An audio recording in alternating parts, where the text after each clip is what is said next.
On an unremarkable day before a skirmish, Jean Muin gazed thoughtfully at the sun, restless with boredom. A spear suddenly streaked past him, burying itself in an enemy's chest. He jolted, cursing himself for letting his guard slip even briefly. His comrade shouted his name, Jean Muin, and teased if he was dozing off amid the slaughter or just worn out already. The ally stared, baffled by his drifting focus in the chaos, wondering if fatigue had set in. Mu merely smirked, brushing off the remarks as unworthy of a reply, then unsheathed his sword and charged ahead. Chang Wun watched his friend, noting that same familiar fire in his demeanor. Once Mu drew first blood, he transformed into a relentless beast, driven to see his mission through. He knew the world branded men like him Ronin. As a hired blade, they dubbed him the mercenary Ronin. Glancing at his sword for a fleeting moment, Mu muttered that the title wouldn't stick much longer. He recalled a saying in the trade, Ronin mercenaries can't escape this life until they cross into the beyond. Even after taking up the mercenary path, breaking free was a grueling feat, yet today, he vowed, he'd walk away from it all. And he had no intention of dying today. As the saying goes, life is the most valuable treasure in this world. Wun glanced at his friend and suggested they share some rice liquor later. Mu nodded, proposing a wager on who'd drop first. Wun grinned, tilting his head toward the pale sky, and urged his friend not to die. Mu spun around, retorting that he hadn't even considered it. Charging from opposite sides into the fray, they yelled at each other to guard their backs. Hours later, the sky had turned black, and Mu's sword rested plunged into the earth. Lifting it, he declared the fight finished. He felt an odd pang of boredom at the end, but then he caught a faint stir beneath a fallen foe. Peering closer, he saw Wun clawing his way out from under the corpses, gasping for air. Mu rushed over, shouting for his friend to snap out of it. What would he do if he lost him? But as he looked at his hand, he saw it stained with color, the blood of his dearest companion. Laying him down, Wun whispered only Sewa. Mu met his gaze, and seeing his eyes flicker open, exclaimed with relief that he was alive. Wun, struggling for breath, pulled a pouch of coins from his pocket and pressed it into his steadfast friend's hands. With his final gasps, Wun begged Mu to look after his Sewa. Mu stared at his friend's fading form, powerless to stop the inevitable. After performing the rites, he chose to lay his friend to rest in the warrior's burial ground, carving his name onto a wooden plaque and securing it to the earth. Mu, heavy with grief, poured a drink over the grave, murmuring that he'd always wanted to share it with him. In that moment, he declared he was done with it all, cursing how his friend dared leave him alone to tie up the loose ends. As he embarked on his journey, he realized one final duty lingered. Should he take it on, or let it go? He resolved to assess his skills and determine if he could track her down. Task complete, Mu arrived at the town where his friend's daughter was said to reside, based on what he'd learned. The place was humble, its people scraping by with little coin, drifting through shadowed lanes. Before dusk fell, he surveyed the area and confirmed this was it. Soon, he met a boy who knew of Sewa. The lad was generous enough to guide him to her home, pointing out where the woman he sought lived. As per the Lord's promise, the boy demanded 15 coins for his help, per their deal. But Mu, sharper than most, insisted he'd see the house for himself first before paying a single coin. Stepping into the weathered house, he found it nearly bare, with dishes and furniture strewn haphazardly about. The bed, however, wasn't empty. A girl lay there, startled by the sudden intruder. She demanded to know who the stranger was. The boy dashed in, explaining it was the man he'd brought. The girl blinked, caught off guard and uncertain. Mu approached them and asked if her name was Sewa, surname Chong. She confirmed it, then shot back, asking who he was. The boy chimed in, telling his sister that Mu had asked for her by name and that he'd guided him from the village gate. Sewa hesitated, unsure how to respond. She pressed him, asking if he'd come searching for her. Mu felt a flicker of unease as their eyes met. He held back his full story for now, handing the boy the agreed-upon coins and saying it was his reward. Alone with her, Wa questioned what he wanted. Mu explained he was a comrade who'd worked alongside her father. He added that her father, with his dying breath, had asked him to find her. Was eyes widened in shock, his last wish? A co-worker of her father's? She feigned ignorance, claiming her father was lost to her. Mu studied her face and, seeing her tears, almost bought the act. While leaned into the performance, sobbing loudly that her father was gone, her cries echoing through the room. Mu remarked that she seemed rattled and asked if she'd allow him one question. Who was she? Really? Hua snapped her head up and lunged, aiming to snatch his sword. But Mu, anticipating her move, sidestepped with ease. Caught off guard by his reaction, she faltered. Her speed had been impressive. Mu fixed her with a stare and called her ruthless. Realizing her ruse was up, she charged again, intent on eliminating him. She came at him with a flurry of strikes. Mu noted her skill. Her blows were precise enough to split stone if they landed true. Undeterred, she pressed her assault, unleashing a barrage of eerie, unpredictable techniques. She executed a plummeting strike, third speed. Mu couldn't evade in time and took a brutal hit. Slumping against the wall, he grasped the gravity of the fight. He wondered if it was time to draw his blade. Doing so would shift the tide instantly, but as he reached for it, a sudden blow from behind smashed through the house's wall, catching him off guard. Unprepared, he staggered from the counter-strike and crashed to the floor. Turning, he saw the boy and an old man had joined the fray. Seizing the distraction, the girl struck again, driving her technique straight into Mu's back. Mu twisted around just in time, but he couldn't avoid the next strike. A powerful fist slammed into his chest. The old man called out to a girl named Chil-Sal, mocking that her skills were slipping if it took her 3 seconds to handle a guy like this. Chil-Sal snapped back, furious, telling him to shut his mouth. Had he forgotten what happens when he crosses her? Blood trickled from Mu's wound as he recalled Woon's voice asking if it made sense. Could he really turn the tables and glean intel through interrogation? Mu had answered yes, it could work. Sometimes it's the best way to figure out what the enemy knows or doesn't. But he'd added, it hinges on one key condition. Woon had pressed him. What condition? Mu had said it takes unshakable endurance. Snapping his eyes open, he felt another crushing blow to his chest. The girl loomed over him and declared it was her turn to ask, who was he, truly? He'd better answer straight, she warned, or there'd be worse to come. Mu rasped that, as he'd said, he was a comrade who'd faced life and death alongside Sewa's father, Jang Woon. When Jang Woon lay dying, he'd entrusted Sewa to him. So who were they, masquerading as Sewa and attacking him like this? Chil-Sal pressed a blade to his throat, ordering him to hush. They were the ones asking questions here. The girl demanded how he knew she wasn't Sewa. Mu answered that the real Sewa would recognize him, but this raider clearly didn't. The old man bellowed that it was nonsense. Chang Woon had turned mercenary years ago, and in all that time, none of his comrades had ever set foot in this village. He'd never been here himself either, so the claim that Sewa knew Mu was a fabrication. That's when Mu pieced it together. They were hunting for Sewa too. Exasperated, the girl shouted at him to spill everything about himself. What he knew. Anything. He must have some lead on Sewa's whereabouts, didn't he? Mu shot back that if he had such intel, would he be reckless enough to waltz in here and stir this mess? Slowly loosening the ropes binding him, Mu eyed the 2 foes who'd been pummeling him for answers. He declared it was time to wrap this up. The old man and girl froze, unnerved by his resilience, a flicker of fear in their eyes. Wasting no time, Mu surged forward with blinding speed, slamming a fist into the girl with such force she nearly retched. The old man seized the chance to strike, desperate to save himself. But Mu had seen it coming, spinning around to evade the attack and landing a brutal counterpunch to the old man's gut. The old man, battered and reeling, muttered that this must be some mid-tier technique, yet it felt like the work of a master. The girl, meanwhile, realized this man hadn't been truly captured. He'd allowed himself to be taken. Mu stepped toward her and said he had a question, wondering if she'd humor him with an answer. He added that he had no intention of killing her. If she didn't resist, he'd let her walk away. She scoffed, calling it a pointless gesture, and told him to just end her life. Mu, taken aback, asked if she was eager to die. Lifting her gaze, she hurled insults at him, but mid-rant, her condition worsened, as if her head might burst. Mu stood stunned, baffled by her sudden death. He hadn't even touched her. Heading outside, he resolved to flee the house, but froze when he spotted the boy near the doorway.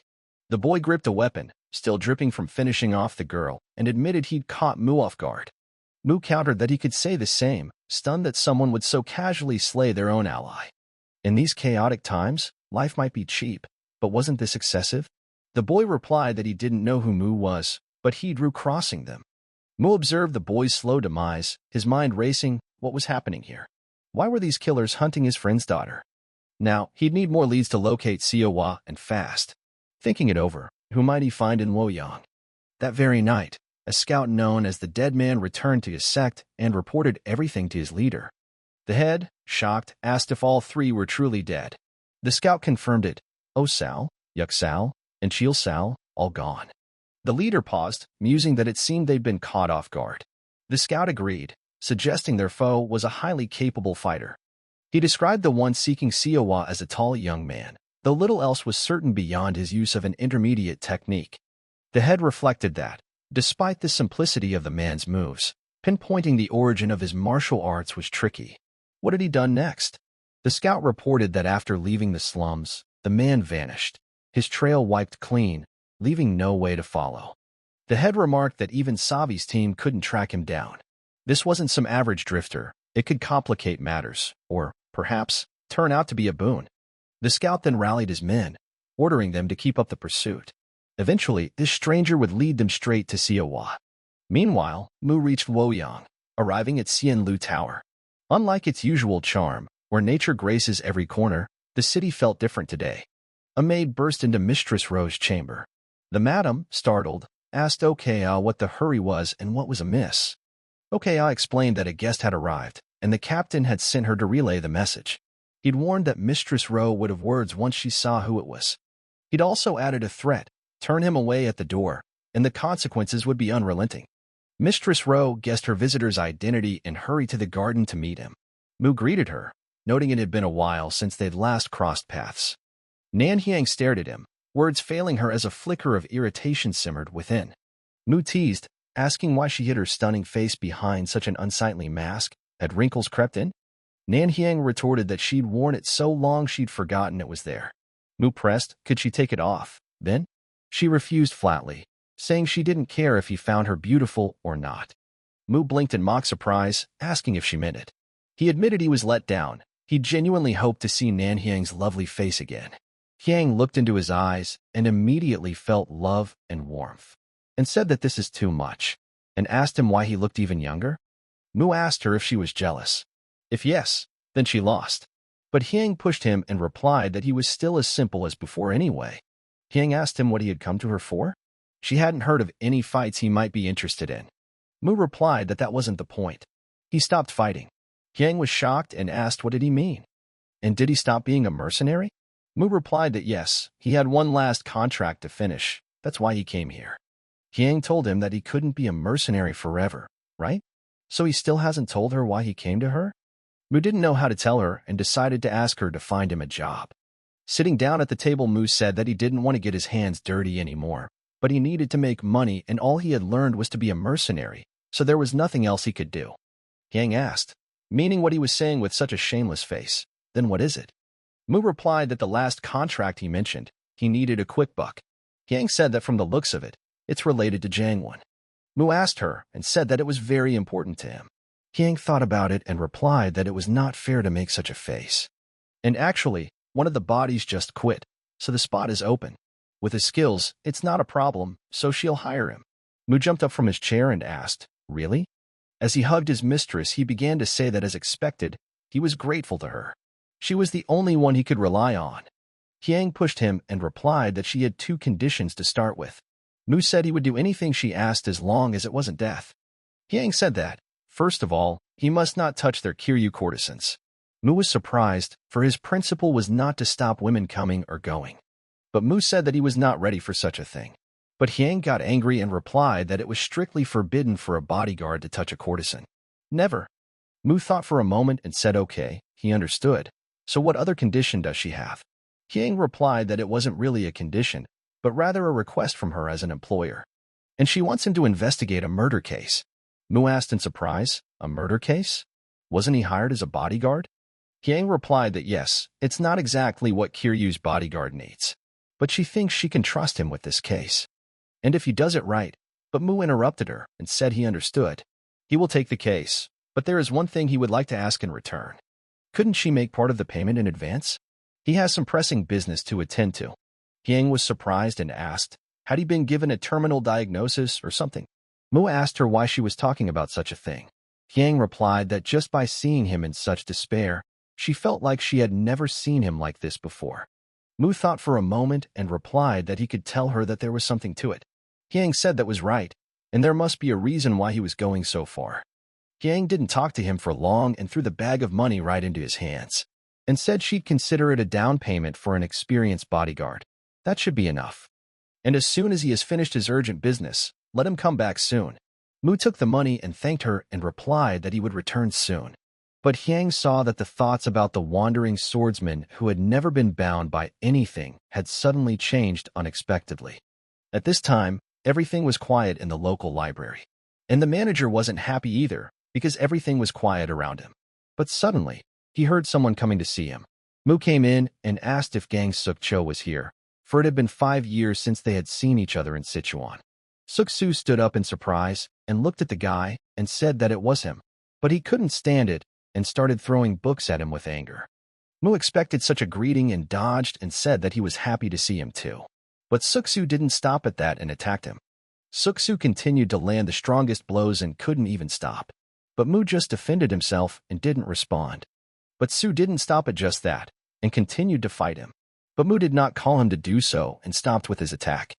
Su suddenly decided to speak up and said that he thought Mu was dead because he lost contact 6 months ago in Qinghai province. But Mu replied that if he died, did he know how many women would follow him to the grave? So even if he wanted to die, he couldn't. Su started laughing and said that he thought only his looks were the same. But his stupidity is still the same too. Sitting down at the table, Su asked him how he knew he was here. Mu replied that he had once heard from Guak Sam about him and Nan Hyang. Su was surprised and asked, did he go to see her? Mu replied that yes, he even got a job as a bodyguard at Nan Hyang's brothel. Su lost his temper and slapped his hand on the table, saying that after what he had done, how dare he go to her? And he got a job. He's crazy. Mu asked him to calm down, and that was all in the past. It's not like he forced her, it was a mutually beneficial agreement.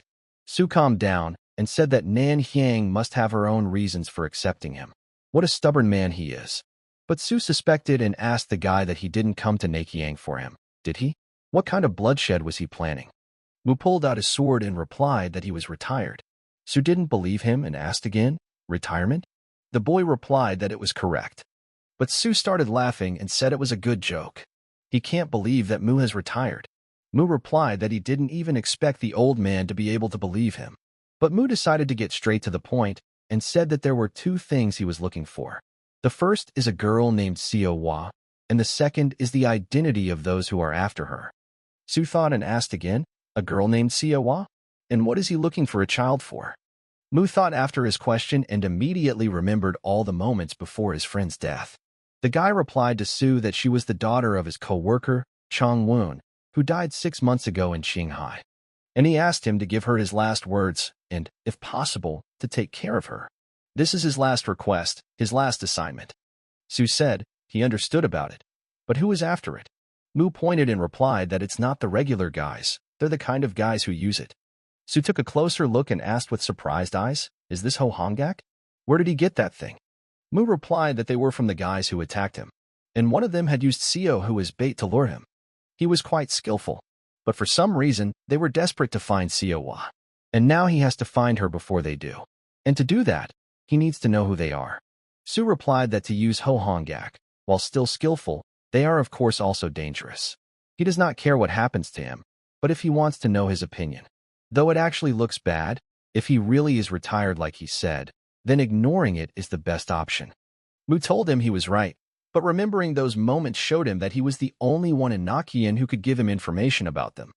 Su replied to the guy asking him to find the daughter of his dead coworker.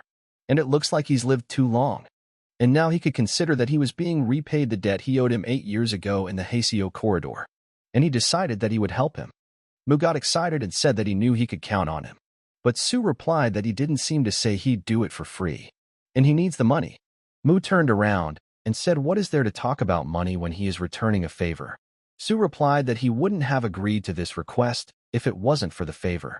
The guy turned around and said that he already knew that Su would say that, so he received an advance from Nanhyan. Would that be enough?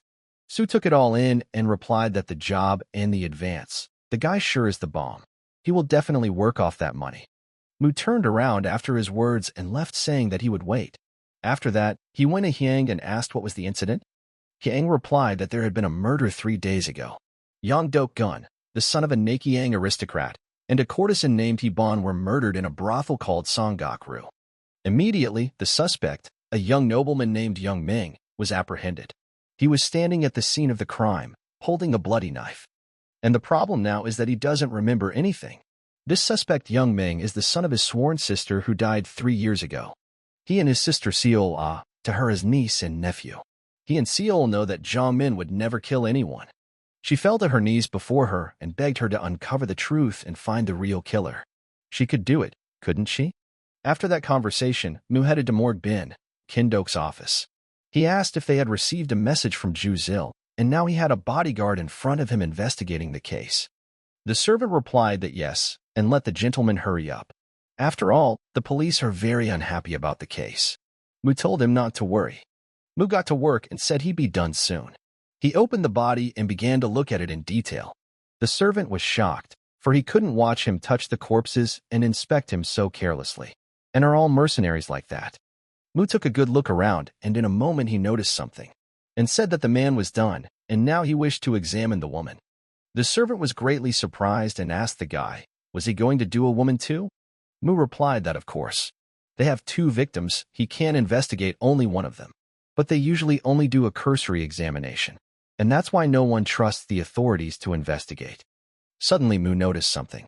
As the police suddenly rushed in and asked who dared to touch the body without permission, the servant was immediately frightened and replied that he didn't know anything. The police came up to the boy and grabbed him by the arm and asked him what he was doing without the permission of the authorities. But Mu was ready for anything. Feeling another's hand on his own, he immediately grabbed it and flipped it over. But Mu didn't talk to them for long, and punching both of them, he threw them right out the door. At that moment, another worker was standing outside the door, and seeing his friends all lying on the ground started to panic. Suddenly, he felt someone behind him, and turning around, asked the guy, how dare he attack an official? Mu lowered his head and immediately realized that this person was the police chief's man, named Yuk Ji. Ji asked the others, what are they all doing? Have them stand up immediately and arrest this guy? Mu came up and said that he was apologizing and did not know that they were representatives of the court. He introduced himself and said that he was the bodyguard of Mrs. Suong-ru, a courtesan. Ji asked with surprise, Suong-ru? Is he her bodyguard? But he had never seen his face. Mu replied that he had recently become her bodyguard, and the lady told him to give her regards. Ji asked with surprise, is that so? Mu thought it was embarrassing, and if he mistreated him here and upset Han, there might be a problem with the monthly payments. And now then he decided that he would use her influence here. He said he was investigating this murder case on Mrs. Ru's orders, and he is ordered to investigate the incident quickly and thoroughly. And according to the order, he must examine the body before it decomposes further. Ji replied that there is the same procedure. Mu asked him if he was sure about it. If the inspection drags on and interferes with the investigation, Mrs. Ru will be extremely unhappy. Ji thought for a moment and told him to do what he wanted. Mu turned around and immediately began to look around. Mu pulled out his sword and said that if it was too disturbing, it was best not to look. He would proceed with the autopsy. Mu could open one body and suddenly found a ring that was so bright and familiar. The next day, Guy came with Mrs. Ru and said that he was asking for forgiveness and he didn't know. Mrs. Ru replied that no, it was his fault that she did not warn them in advance. The defendant, who is suspected of the crime, is like a nephew to her. It's not that she doesn't trust the judicial investigation, but she assumes he shares her desire for a speedy resolution to this case. And Warrior Jean is actually a very capable person. He will conduct a fair and quick investigation, so it's better to cooperate with him. And immediately handed him a bag of gold coins. Guy replied, that's right. He would ensure full cooperation with the investigation. After a difficult conversation, Yang was very tired and told the guy to come into the room. Mu walked over and asked my lady what was the matter. Is she going to reward her skillful bodyguard? Yang punched him and said that she told him not to cause trouble. And he just recently became a bodyguard, and he's already causing trouble? But luckily it was only Yuk Ji's men. If it was other officials, he would have been arrested on the spot. Mu replied that they started it. Yang told him that he was asking him to behave like he used to. She has a reputation for owning the best brothel in Luoyang. Yang decided to cut to the chase and asked if he had learned anything from the autopsy. Mu replied that of course he had learned, but he thinks he needs to investigate further. It's too early to say anything right now. Did Yang tell him not to say that he's doing this to pique her interest? And we'll call young man right now. Mu replied that there was no need. They would do that later. He needs to inspect the crime scene first. He can count on that, right? Yang replied that Lady Wu was also a member of the Luoyang Courtesans Guild, so it wouldn't be difficult. Mu agreed and offered to visit her right away. And she needn't worry, it wouldn't take long. Suddenly, Ok's son came out to them in the street and said that she was here on behalf of Mrs. Ru. Mu was greatly shocked and thought that this person was a concubine at Jiang Wun's place. He didn't expect much from a brothel like this, but she's amazing, and especially her figure. Sun said she got a message from Nanhyang. But is there something else to investigate? Mu replied that yes, everything is there. After all, this case involves a man who is like a nephew to her, and he thinks that Mrs. Rowe wants to do her best. Sun replied that yes, she understood. But the scene had been completely renovated. The furniture, fixtures, and even the wallpaper had been replaced. And the stuff was thrown in the incinerator. But since it's not garbage day, they must be there. Suddenly, Mu saw that her gait seemed familiar. Sun suddenly turned around and asked, "Is something wrong?" Mu replied that he wasn't. And really just Lady OK is so adorable that he couldn't help but be mesmerized. And so, first he would like to examine the room where the accused and the Confucian scholars were partying and the scene of the crime. And afterward he wants to talk to the courtesans and the slegs who accompanied them. But Mu was looking around and searching for something. No Sun pulled her gaze away slightly and looked at him strangely. When he met the courtesans, he personally looked at them and appreciated their physique and jewelry. But next they came to a room, and the girl said it was the room where Hibong lived. Mu looked and asked what was behind the side door. The courtesan replied that it was an emergency exit. Mu went out to look and looked around and realized, and thought that there must be a reason why the woman chose such a remote room. And if he were here, Mu put all the momentum of the attack in front of him and how he would act and move in this case. He had picked up on the fact that the assassin was far from the center staircase, so it was possible to know in advance that someone was coming from that direction. But making a mock-up of the attack in front of him, he surmised that the killer could have attacked from the front door. And that gives them time to prepare for an enemy attack. And after dealing with the surprise attack, they can easily escape through the emergency exit and window. Mu has looked around and thought of everything. And now the only thing left to do was to check it out. At this moment, Girl's son was looking at him through the window.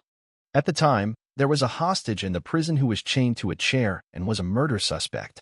Mu came to him and told him that the guy had been through a lot. The guy was surprised and asked, "Is he the one his aunt sent?" Mu replied that he did, and the guardian Jean called him. The guy told him to help him. He didn't kill them, and he is innocent. He may have caused trouble for his sister, but he swears he can't even kill a bug. Mu replied that everything was fine. Using his gaze, he said that he too believed in his young master's innocence. Mu knew and realized that he had a special ability. He could recognize murderers. After his meeting with the prisoner, he went to the tavern where all murderers usually spent their time. Upon entering the tavern, he was asked who he was. Mu realized that through his eyes he was seeing murderers. But suddenly the people were not hospitable and immediately one of them came at him with his fists. But Mu had already made an analysis beforehand and immediately dodged the first strike and counterattacked in return. But the others weren't left out either, and straightway all pounced on him together. But Mu was stronger than all of them, and easily took them out of his way, knocking them out with a single blow. But suddenly one of the most senior men left them, and after thanking the great warrior, offered him anything in return. Mu asked the old man, did he really think he could deceive him with this? Traitor Guyi Milren. When the old man heard that he had been exposed, he immediately attacked the warrior. Mu had been waiting for this moment and immediately drew his sword and killed the enemy.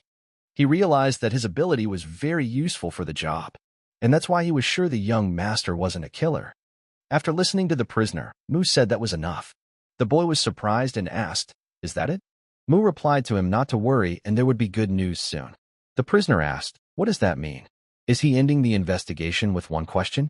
And asks the great warrior to ask around some more. But Mu didn't answer him anything more and just went about his business. Soon, Yang listened to him and asked, "Was the investigation over yet?" Mu replied that he was experienced enough and the case was not complicated. Yang asked, "Is the young master really guilty?" Mu replied that no, young master is not guilty. Madam lowered her head after saying that and said that it was a relief for her, and so he would be released soon. Mu replied that if they could prove that he was innocent, it could happen as early as tomorrow. It's not that hard. Yang walked over to him, and taking his hands thanked the guy for his great contribution to this investigation. But then she realized she had overreacted a bit and turned around and said he had done a great job. Mu replied that there was no problem. But it's not time to relax yet. In this case, it is not a crime of passion, it is a power struggle between the Miram forces. Yang asked in surprise, what does that mean? Yang Dok-gun is just a vagrant, isn't he? He has nothing to do with the Miram forces. Mu replied that it was correct. Yang Dok-gun and the young master were in the center of things. Yang asked, what does that mean? And does it mean the target is the courtesan Hibong? Mu replied that yes, and she is no ordinary courtesan. Hibong is part of Miram Main's intelligence service. She's a spy for the Von Renbun branch. And he found traces of the Schwa Ok Su and Sang Hyobo techniques on her body. Both techniques are secret. Her room was also prepared for an alleged attack and escape. It was a typical spy hideout. Yang asked, why would a Miram spy be in a place like Sun Ok-ru? Mu replied that he couldn't understand what Miram Main was thinking. And that's all for today. He will tell the rest at the trial in Luoyang. Yang was shocked and asked where is the truth in this case. He has to tell her who the real culprit is. And he already knows everything. Mu replied that yes, he knows everything. But if Miram Main is involved, it's not just business as usual. And if he reveals the truth and the culprit behind the incident, Su Hyang-ru might be in danger. She's okay with that, right? And he's just a hired hand, so if she wants, he can continue. Hyang turned around and replied that she understood. Mu said that of course there are things to know, but sometimes ignorance is the best choice. And she needn't worry, for tomorrow she would be sure to know everything she needed to know. Upon entering his room, he sensed something and immediately sheathed his sword, saying that the night dew is cold, and it was bad for her beautiful skin, so let her come in soon. For a long time the windows did not open, when suddenly a sudden strange wind broke the windows and passed into the room. Mu was already prepared for anything, and immediately started fighting the enemy. The mercenary said that it looks like he hasn't lost his skill, and she was happy to see that. Suddenly, Mu felt that the mercenary was behind her, and realized that it was the shadow cloud technique. But the guy immediately turned around and repelled her attack. But the mercenary was not easy, and was very good with a sword. Mu continued to fend off all of her attacks, and at one point got very close and retaliated. But the mercenary didn't even feel it, and tried to pierce him with her sword. But Mu felt it and dodged it. But the mercenary dodged in a moment and ran at him, pushing him onto the bed and sitting on top of him. The mercenary said that when she first saw him she didn't even recognize him. Did he understand that? But what had happened? Where had that old intensity gone? Mu replied that that was right, and he almost didn't recognize her during the day either. The girl asked, it's been 4 years, hasn't it? She really missed him. The boy replied that he missed Ciel Lon too. The girl told the guy that he realized she was coming, didn't he? Mu hugged her and replied that of course. Because she would never forget him, wouldn't she? Mu turned her over on the bed and said that he almost didn't recognize her. She was even more beautiful than before. After the night spent, Mu said that she was lying without washing her eyes. And Lon replied that he was still the same as ever. In the morning, Mu said that he didn't know she was in Luoyang. Lon replied that she had been here for work for half a year. The boy said it must have been hard to be around the old man. The girl replied that it wasn't at all. He barely had the strength to lift a spoon, so it was even easier. Lon asked him how much has he figured out so far? Mu replied that it was a random incident. Falsification of a crime scene. False accusation. And the Fei Lin clan's criminal background. And she, a key figure in such an order. Lan said, impressed as always. And he's going to reveal everything? Mu replied that only a false accusation against Ming is his mission.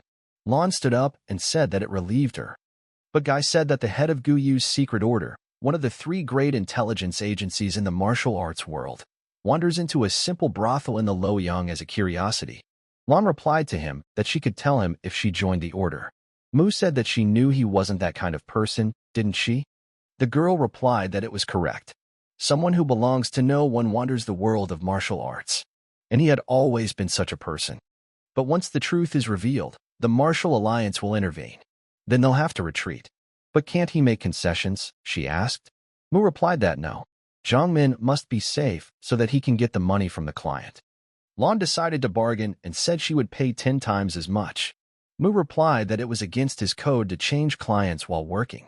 Lan asked him if he was serious, but Guy replied that it was just as he said, and the decision would not change.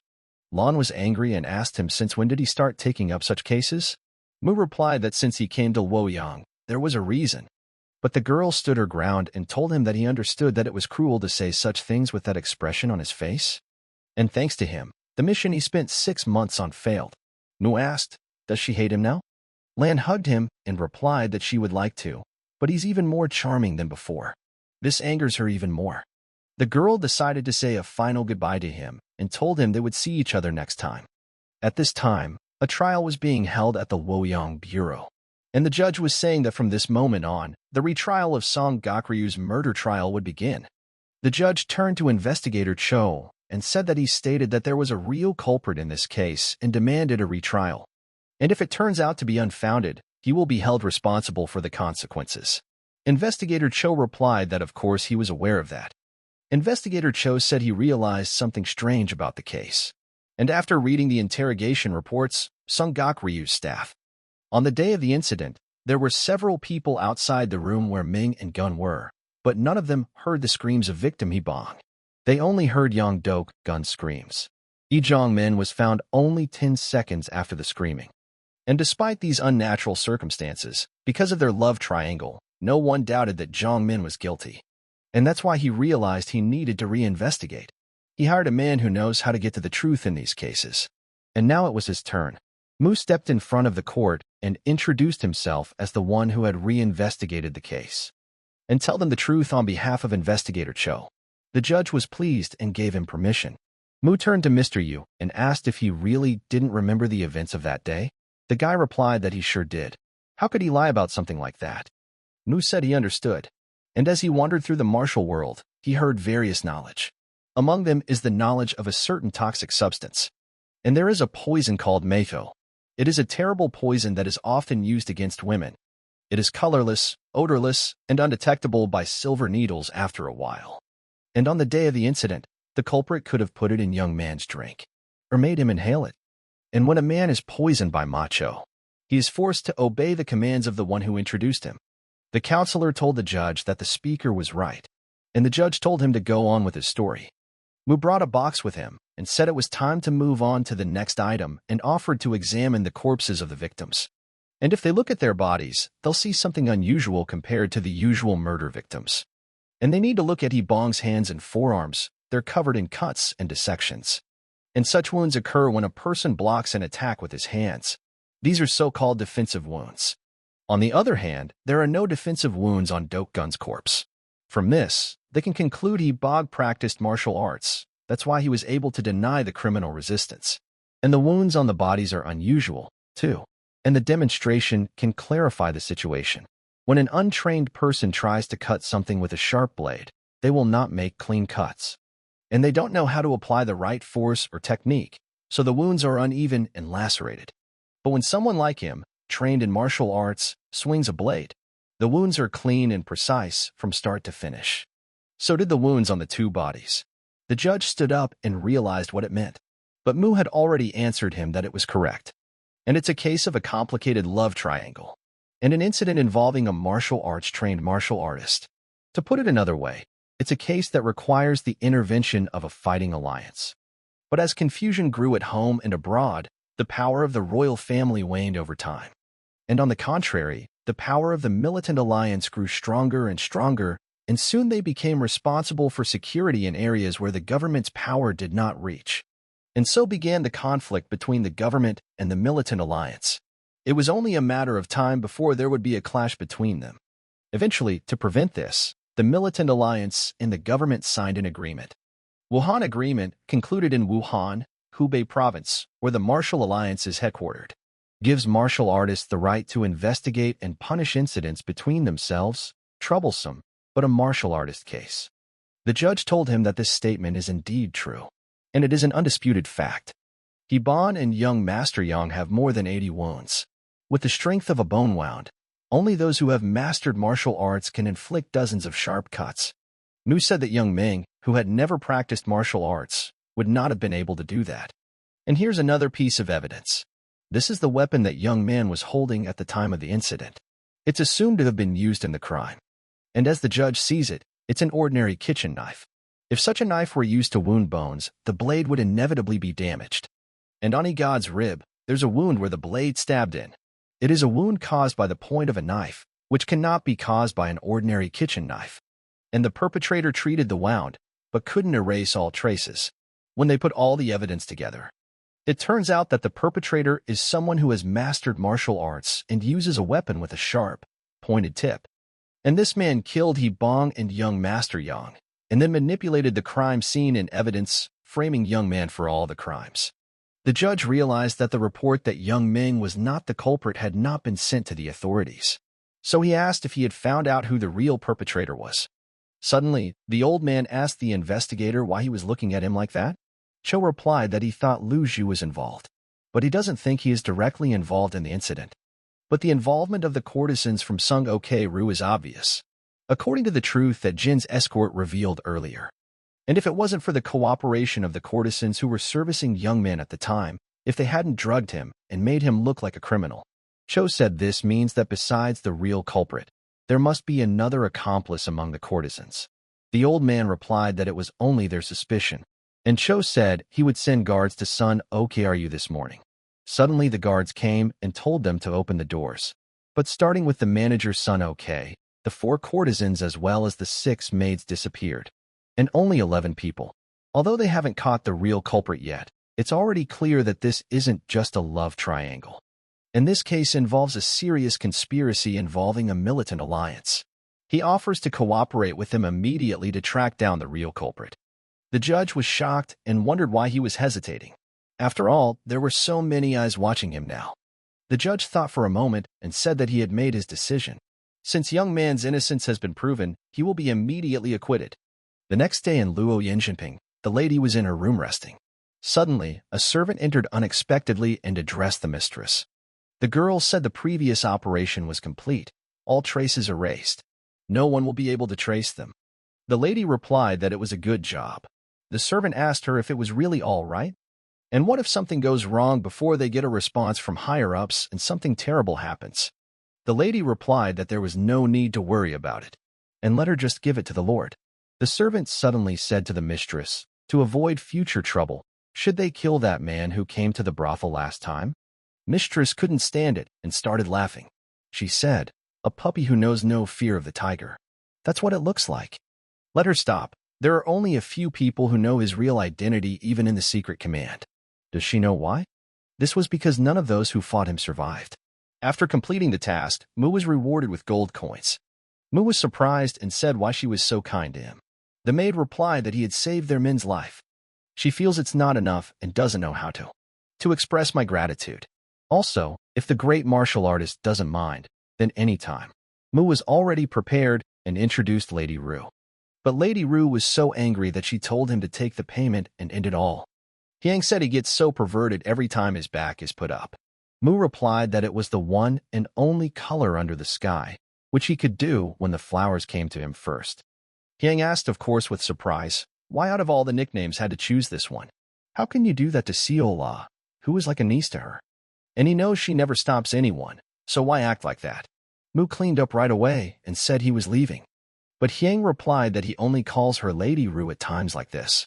At this moment, Mu headed to his room as on the way he felt something strange. And to avoid his death, he immediately grabbed his blade to be on guard. And he realized that someone had entered his room. Mu immediately realized that this was not Seo Lan. It was the energy of a person trained in martial arts. But suddenly a bolt of lightning passed in front of him, which he himself had not expected, and a man appeared out of the shadows. The stranger asked the guy why he was in such a hurry. Shouldn't good tea be drunk slowly? Mu replied that he did not recall inviting the man into his room to serve him tea. But the guy felt that the stranger was hiding it, but he had a lot of inner energy. But who is he? The stranger told the guy not to be so hostile. He just came to chat. And if he openly enters the courtesan's house, his wife will find out, and he will be in a very bad way. Mu asked him if he was afraid of his wife. The stranger replied that he adores his wife. Belatedly, however, people call him the golden deity of Henri, Jushanian. Aeon told the kid that he probably already knew. Mu asked if he did. The guy was surprised and asked, what? Aeon told the guy that he didn't know the golden deity Henri, the leader of the loyalist branch of the Martial Alliance. But Mu asked, Then it turns out the leader of the loyalist department breaks into someone else's room and steals tea? Aeon replied that he stole, and never mind. It seems like it's going to take a long time. He heard that the guy was the one who cleared Jung Man's name. And since he uncovered the truth about this murder, he should know about the real culprit. And whether he knows the true motive and the true culprit behind this murder. Mu thought, didn't the Pun Ryuan clan say anything to the Luoyang branch? And then he replied that he didn't know. Aeon asked the guy if it was true. Mu replied that the government had sent an official request to the Fighting Alliance. So if he had any questions, let him ask. Aeon says they don't know any more about the incident than he does. He can't even imagine that they know more than the guy. And if he's hiding something, what does he want to beat it out of him by force? Mu immediately decided to prepare himself and grabbed his sword. But Aeon told him to forget about it. He just came to see him today. Treating the golden deity Unri as a mere commoner, he liked him a lot. And they will see each other again soon. Mu told him lastly that he really didn't know who the man was talking about. Going to the writing room, Chunchu Mu asked Su if he had found him. Su replied that they would have a drink first. After a few glasses, Mu was surprised and asked, is he sharing such fine wine? And on what occasion? Su replied that it had to be at least that good, and that the smell of blood he encountered should be overwhelming. Mu asked him, is he saying there will be bloodshed? Looking into the glass, he saw his reflection. But raising his glass said that there was nothing new in the bloodshed and it was worth telling already. Su replied that he had found Jiang Sewa. Su revealed that she is in an abandoned shrine east of Mount Huiji. She is with an old man who seems to be serving her. Mu was surprised and said that he found her faster than he thought. Su replied that he was able to track her down because she had recently passed through Luoyang. Mu stood up and said then he would go right away. But Su asked him if he had heard of the Blood Snake Society, and they are looking for Jiang Sewa. Mu replied that of course he hadn't heard, and even in his heart, he didn't know what kind of people they really were. As he set out on his journey, he remembered that Su had said earlier that even he must have heard of the Azura blood cult. 6 years ago, the leader of the Blood Snake Society had changed. They also say he uses the martial arts of the Azura blood cult. And the Azura blood cult is the last sect that until recently used the Hakon horn and the Blackheart blade. But Mu was shocked, and he had to find an old shrine on a mountain full of graves. But suddenly on his way, he saw those very graves. But saw a few more people running in front of him, and he said problem solved. The guys walked through the forest and stopped right in front of the house Su had talked about earlier. The elder told his men that they needed to come in. Mu also came in and asked, so is she really there? The mercenary turned around and was shocked that he didn't even sense the stranger next to him. The guy immediately jumped on him and asked him who he was, and in a moment attacked with his hard punch. But Mu replied that he was a bodyguard from the courtesan house. He used this moment and repelled the guy's attack. Without wasting any time, he immediately delivered a strong kick with his leg straight into the enemy's chest, leaving him no chance. But the rest of the mercenaries also saw that the stranger had come along with them and headed to attack. But Mu wasn't even intimidated by this, and waving his arm, he easily repelled one of them head-on. But Mu decided to leave no one alive and made sure to eliminate every single mercenary. After finishing all the mercenaries, he raised his hat and said that was the end of it. And he saw that the door to the house was open. But going inside, he saw that there was a man sitting on the floor. But he was so emaciated that all the bones of his body were visible. Mu turned to Sewa and said that if she was still alive, let her come out. After all, he saw her hiding under the blanket. Sewa showed herself and asked who he was. Mu saw that she was the girl he was looking for and replied that he was her father's comrade. Suddenly after the guy entered the house, suddenly one man and his team came to the place. The masked guy said he was a little late, and some of the bloody assassins have already fallen before this guy. He's not just the enemy. He immediately ordered his warriors to immediately use any means necessary and kill him, and it is their priority to guard Chang Xiu's flower.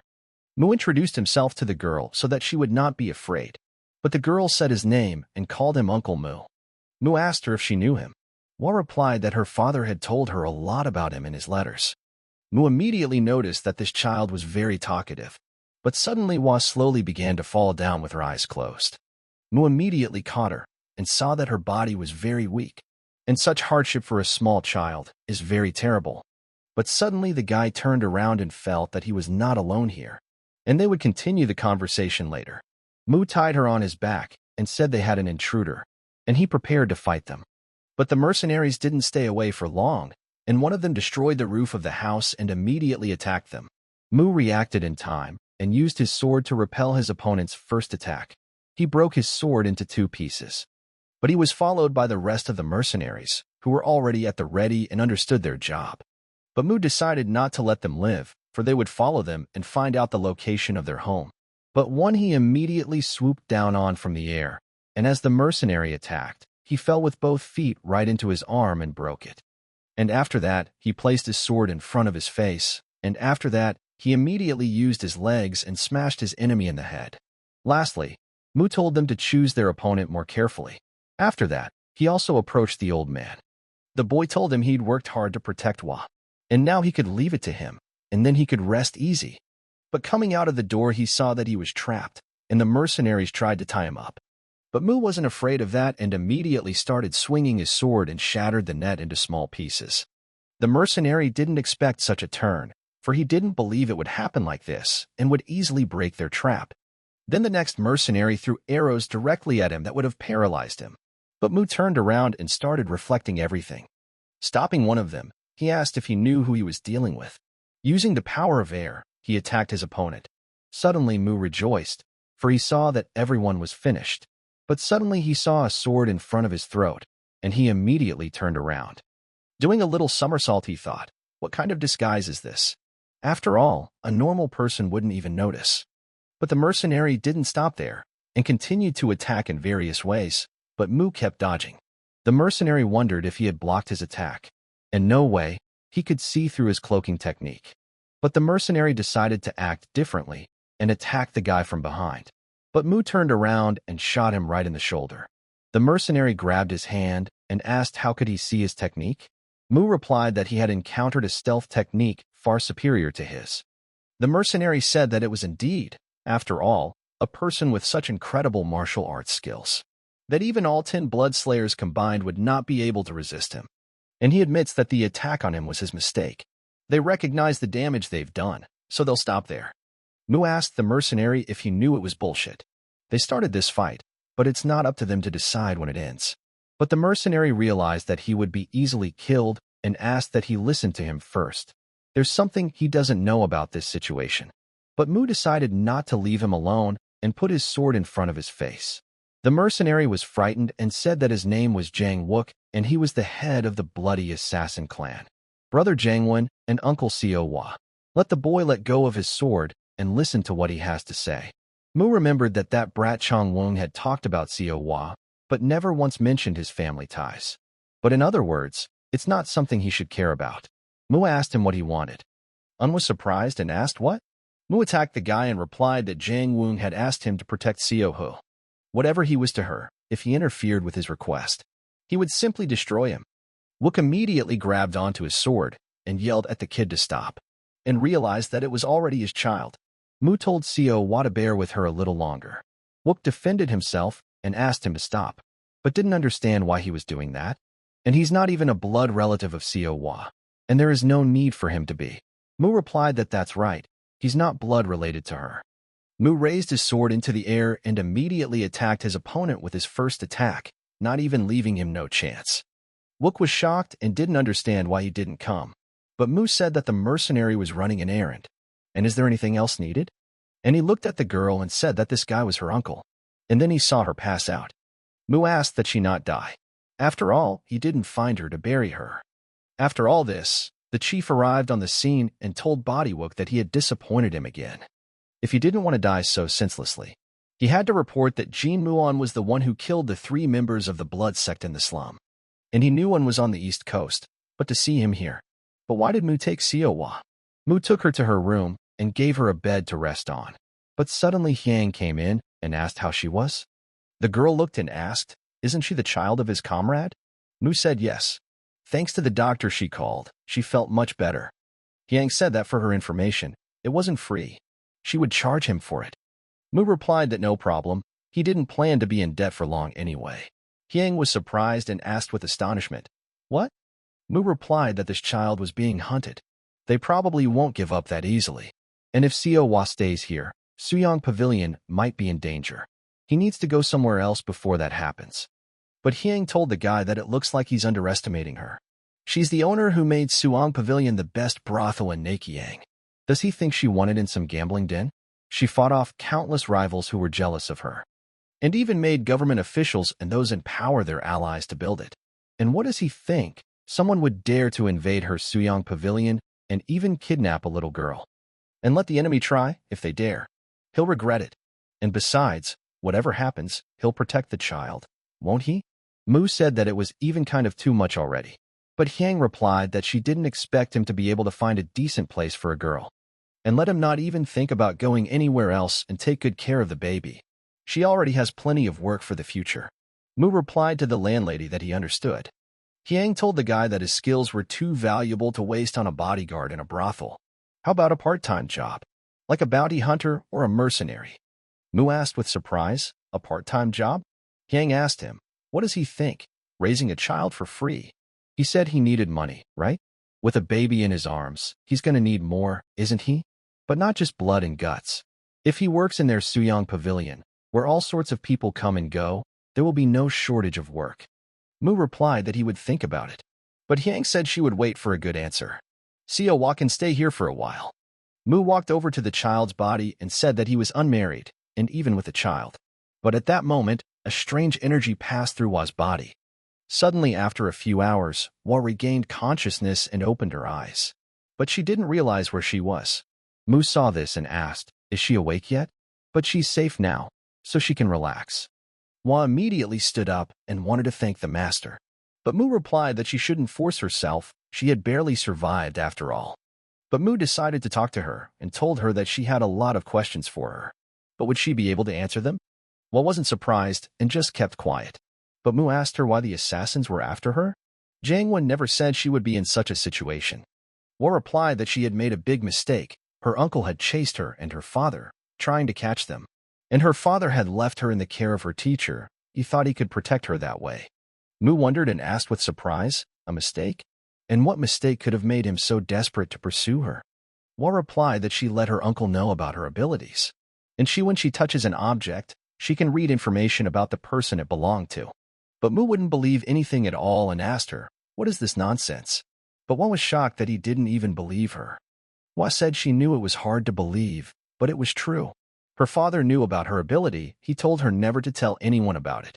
But 4 years ago, she was too young and mistakenly told her uncle about her abilities. That day he grabbed her by the arms and started dragging her along, and he led her to a very strange man.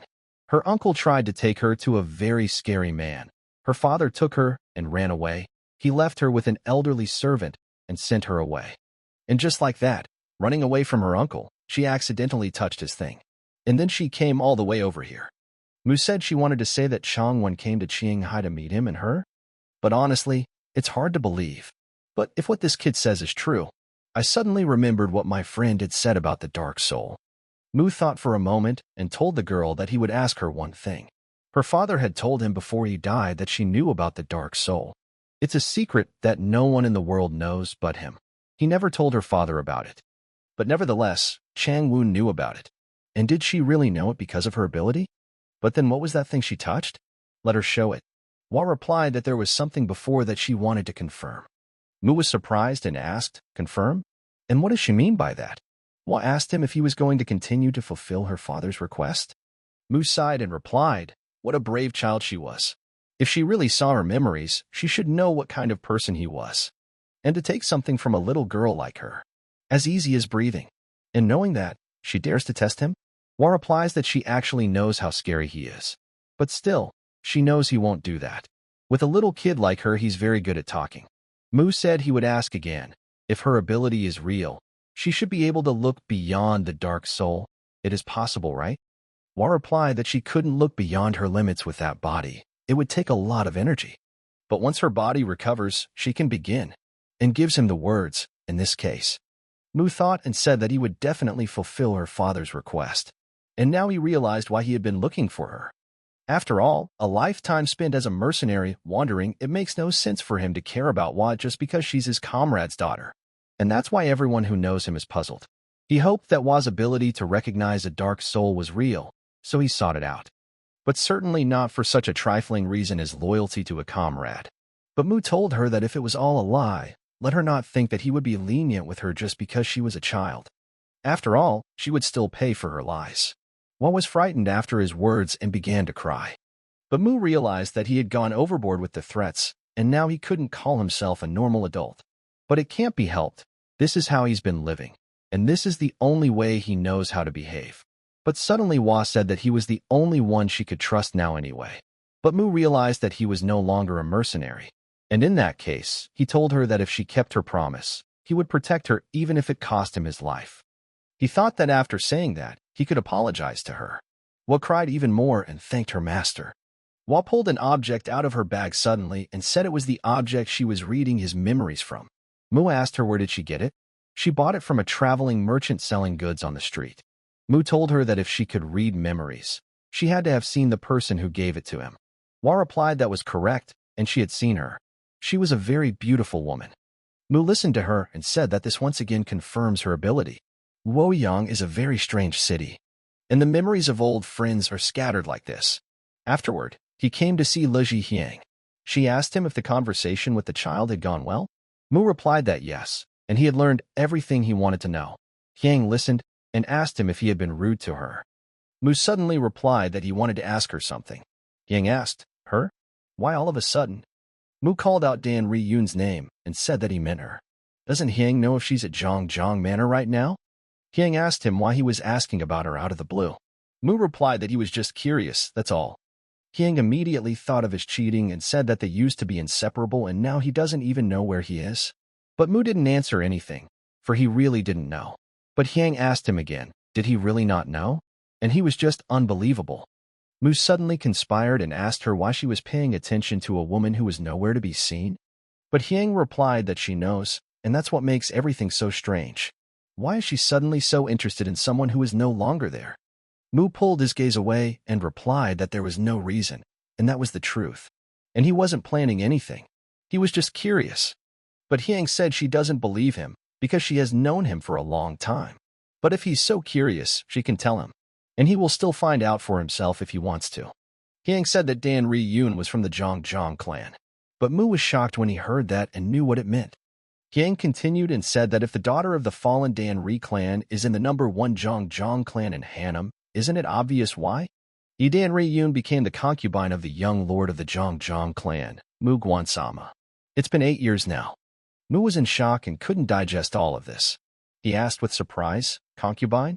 But couldn't believe it and said that even if her family fell, Yun is the most beautiful woman in Gamsuk province. How could she become someone's concubine?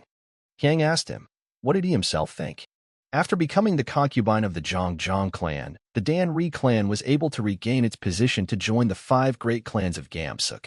And that's the whole point of political marriages, isn't it? Not everyone can live like him, free to go with the flow like a cloud. Mu asked, is she doing well? But Hyang answered him that he is acting very strange. Why is he so interested in her today? Mu replied that he had his reasons.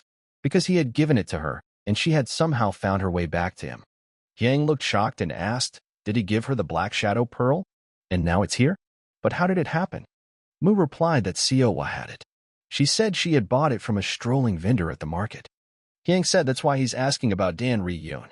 But how did she end up with a traveling trader? Mu replied that when a person gives someone a black shadow pearl, it means that they have the right to make a request to them. And such a thing shouldn't just be sold on the market. Hyang said that she used to receive occasional news about her, but about 6 months ago, all contact broke off. And since then, no one from the Zhongzhong clan has said a word about her. It's as if they issued a banning order. Mu wondered and asked if there was any way to find out what was going on in the clan. Did she happen to know anyone with connections there? Hyang replied that she's not a know-it-all. Maybe Sukcho can help. But Mu replied that no one knows how much he would charge. But the girl told him to stop being such a cheapskate. And there is a way to find out. Mu didn't believe it and asked her if she was lying. Hyang replied that she was curious too. Why would she hand over the black shadow pearl to someone outside of her clan? Mu was so excited he even hugged her and told her he was grateful for her and she was amazing. But Hyang heard his words and realized that he should thank her properly, not just with words. Mu asked her what did she mean by that. Hyang replied that nothing in this world is free, and he gives something away to get something. And he just agreed to her second request. Mu didn't refuse and replied that she was such a miser. Suddenly, guests came to the clan, and the girl told the clan head that Vice Commander Nam Wee-jae of the patrol squad had arrived from the Alliance. The clan head met them and said that she didn't expect them to come in person. But at the moment, Nam Wee-jae, the vice commander of the patrol squad, also known as the Bloody Tiger Fong, Ju looked at the clan head and said did she forget how much the Alliance Master had invested in this? Ju replied that of course not. Jae tells her that the higher-ups want to know why she dumped Song Gok Ryu so easily. If her explanation isn't convincing, she'll be punished. Ju replied that she would accept the punishment if she deserved it. The servant understood at this moment that the patrol squad and Guyu's secret order were intelligence and surveillance services. Vice Commander Nam uses this incident to try to weaken the authority of Guyu's secret order. Jae started yelling at her and told her to tell them why she decided to leave Sangakru. The head of the Ju clan answered him that because of the sect, the Dark Soul of Calamity, and asked the commander if he remembered them. Jae replied that it was a group that disappeared after being annihilated on the battlefield of the Great 10 Martyrs 15 years ago. But why bring up that name now? Ju replied that after the Dark Soul disaster sect disappeared along with the 3,000 martyrs and the Twin Evils, the Alliance Master ordered them to avoid the conflict of the still remnants at all costs. Jae says she means to say that the decision to leave Sangakru is related to the Dark Soul disaster sect. Ju replied that unfortunately, yes. And what's more, the Martial Alliance had just sent Lord Samawai and 5 hidden dragons to investigate Song Gok Ryu. And the Martial Alliance clearly views this as something very serious. If she hadn't made a quick decision to retreat, they'd be feuding with them right now, and risking not only Guyu's secret order, but the entire Sun and Moon Alliance. She believes that the head of the Alliance will find her decision to be the right one. But suddenly, Jae didn't believe it and said what a ridiculous excuse. She must be desperate to use something so far-fetched as an example. But Ju replied that whether they believed her or not didn't change the facts. What matters is that the shadow of the ghost loomed over the incident, and she drew the right conclusion. But Jae told her to shut up. And by making up unprovable allegations, she's only adding to her guilt. And now he's ordering her to be arrested right now and brought to the Alliance Master. Have her gather her men immediately and send them to the head, and he will personally apprehend her. Ju saw that they weren't going to talk and asked, so they chose this development. After her words, she gave a wave to her men to finish off that filthy scum's guards. Ju attacked not the commander and told him how dare he show his arrogance in Guyu's order. Ju put her sword in front of his throat and asked him if he thought he could walk away in one piece after something like that. Ju asked, since when did the deputy decide if what she said was true? She even wondered who had given him that authority. Or maybe he was just that confident in his abilities. Jae realized he couldn't do anything else after that, so he just kept quiet. But Ju turned around and said that she apologized. And Lord Yang should have read her report by now. And even if the deputy simply relayed her words, he would have nothing to blame her for. Jae replied that if there were problems even after that, he would take full responsibility. And Ms. Ju's arrogance would only make life difficult for their leader. Ms. Ju turned around and said to the commander, "What a mouthful, isn't he the Lord of Justice?" And she didn't know he cared so much about their leader. Jae said that one day they would have to pay for their arrogance, no matter how bright the flower was. And it never blooms for longer than 10 days. Ju told the servant that she now looked like she thought she had crossed the line. The girl replied that it wasn't that. She just wondered if she should treat him so coldly, he would probably come back and start spreading rumors. Ju said let him do it. That worthless blabbermouth can't do much more than that. And if they dare cross the line, she'll do to them what she did to them today. But still, dealing with people like him was so tiring. And she thought maybe she should visit the man tonight. At that time, Mu was present at the girl's inspection. The best doctor came and checked Hua. The doctor said he did the best he could with his prescriptions, but recovery is slow, and it would take time for them to recover their strength. Mu looked at her suddenly and asked why she looked so depressed. Hua replied that it's just that she wants to get better soon so she can help him, but she's still so weak. Mu saw that she was very sad and told her not to talk nonsense, and let her forget about everything else and focus on resting. That way she would be able to help more. Hua cried and asked him to forgive her for being born weak. But Mu replied that if she was afraid someone else would come after her, then let her not waste her energy. And those uncles and members of the Blood Temple who were after her, they're all dead. And he killed them. And now that he thinks about it, if her uncle heads up some sort of Blood Temple, her family must have been very powerful. Hua replied that her family were direct descendants of the Azura blood sect. It was wiped out 30 years ago. Mu grabbed his head and said, things were getting even more confusing.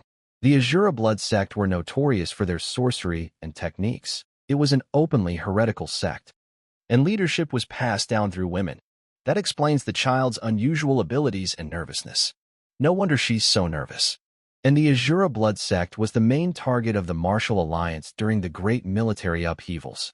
If a child is found to be a descendant of the Azura blood sect, and the Martial Alliance will hunt her down, and anyone who defends her will also be marked for death. And it's not something to be taken lightly. If he did resign, ignoring it would be the best option. And now he realized that Sukcho had been right.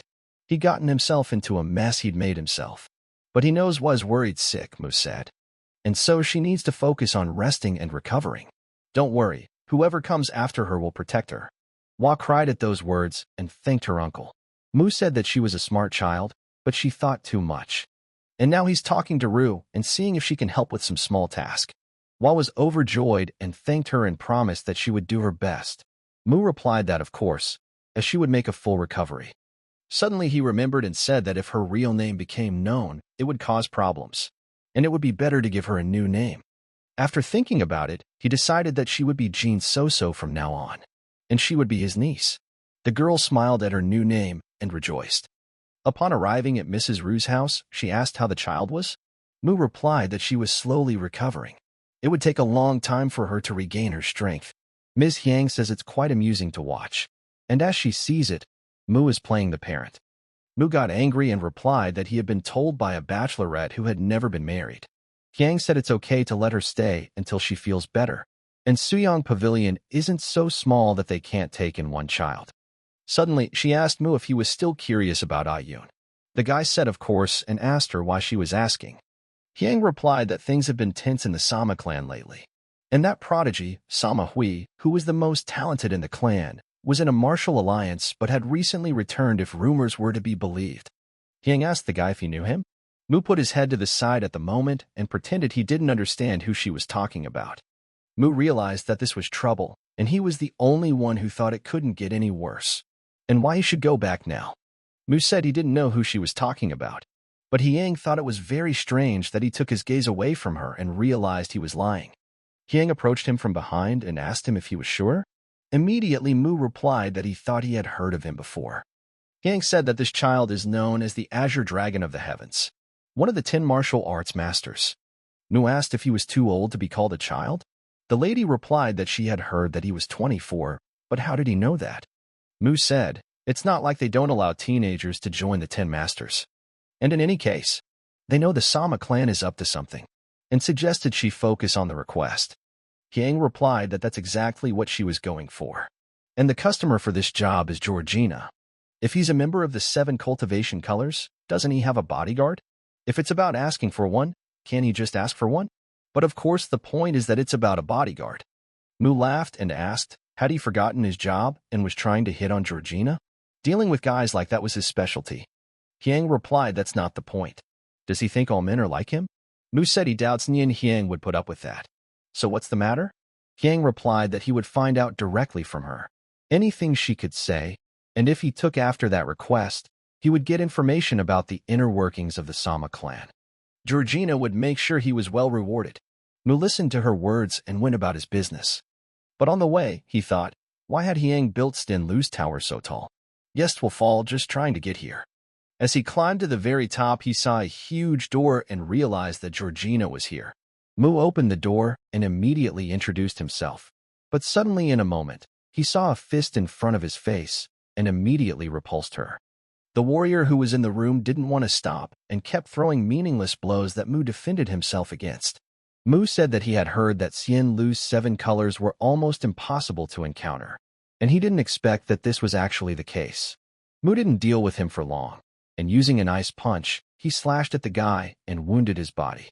The guy realized he couldn't dodge it, or even block it, but suddenly in a moment Mu stopped in front of his attack. Mu told the guy that he had decent skills, but he was too open, and the guy replied that he himself didn't expect to be appreciated back. The guy introduced himself and said his name was Vai Men Shin and he was Dahlia's bodyguard, and he apologizes to the Lord for the sudden attack. There is a reason for it. Mu replies that he's not interested in pleasantries. and frankly, it annoys him. All of a sudden, Mu asked the guy, what did he say we mentioned? He came here to handle something he couldn't handle. And this is the kind of reception? But suddenly Georgina walked in and told him not to blame V's bodyguard. She gave the order herself. The girl introduced herself and said her name was Georgina and suggested that the situation not escalate. After all, she had to see for herself if he was the right man for the job. This job is extremely dangerous, and only someone with exceptional skills can handle it. And since she hadn't met Jin Hui before, she needed to test his skills. Mu replied that if that was the case, he wouldn't argue. Meshin was surprised at the fact that this guy became polite so quickly, and it's certainly unbelievable. But his martial arts are no joke. After all, he was more than capable of messing around with someone like him. Mu recalled Hyang's words that if he presented himself to Dahlia, he should realize what would happen. Such words made him frightened, and he said that his name was Mu and his bodyguard. Georgina replied that she understood everything, and she apologizes again for the way he was treated. And to make it up to him, she made a nice tea. And they could drink tea and start talking. Sitting down at the table, Georgina said that she had heard about the murder case at Sung Ok Pavilion, and Mr. Mu cleared the name of an innocent man. Mu didn't talk long and asked her if she could spare him the small talk. More importantly, what job required a test of his skills. And it was time to cut to the chase. Georgina replies that yes, and that is exactly what they will do, and asks him to understand that this issue is incredibly important to her and V's bodyguard.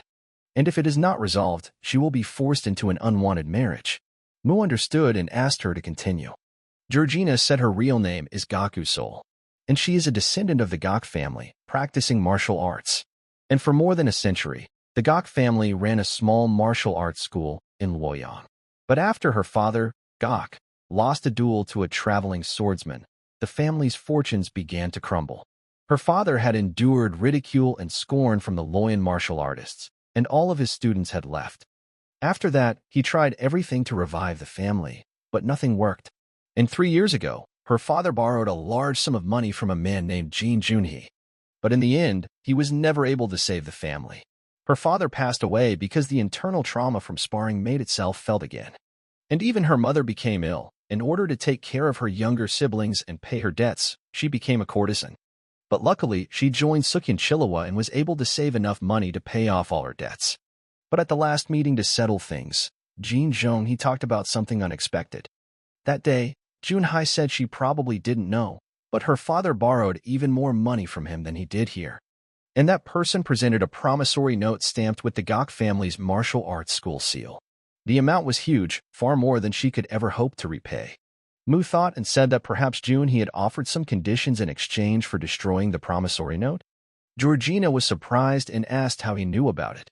Mu replied that the tricks of dubious moneylenders were easy to recognize. And what conditions did he set?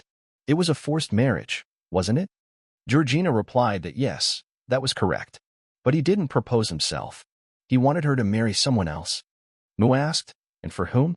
Minshin replied, a little unusually, but his name is Yang Jae-hyun. Mu said it was a familiar name to him, and asked if he was related to V's guard. How exactly? Georgina replied that Yang Jae-hyun was the guard V's teacher. Mu realized that things had just gotten complicated. Mu said that since Jae-hyun is guardian V's teacher, he can't interfere. That's why the request came to him, right? Georgina replied that no, that was not the only reason.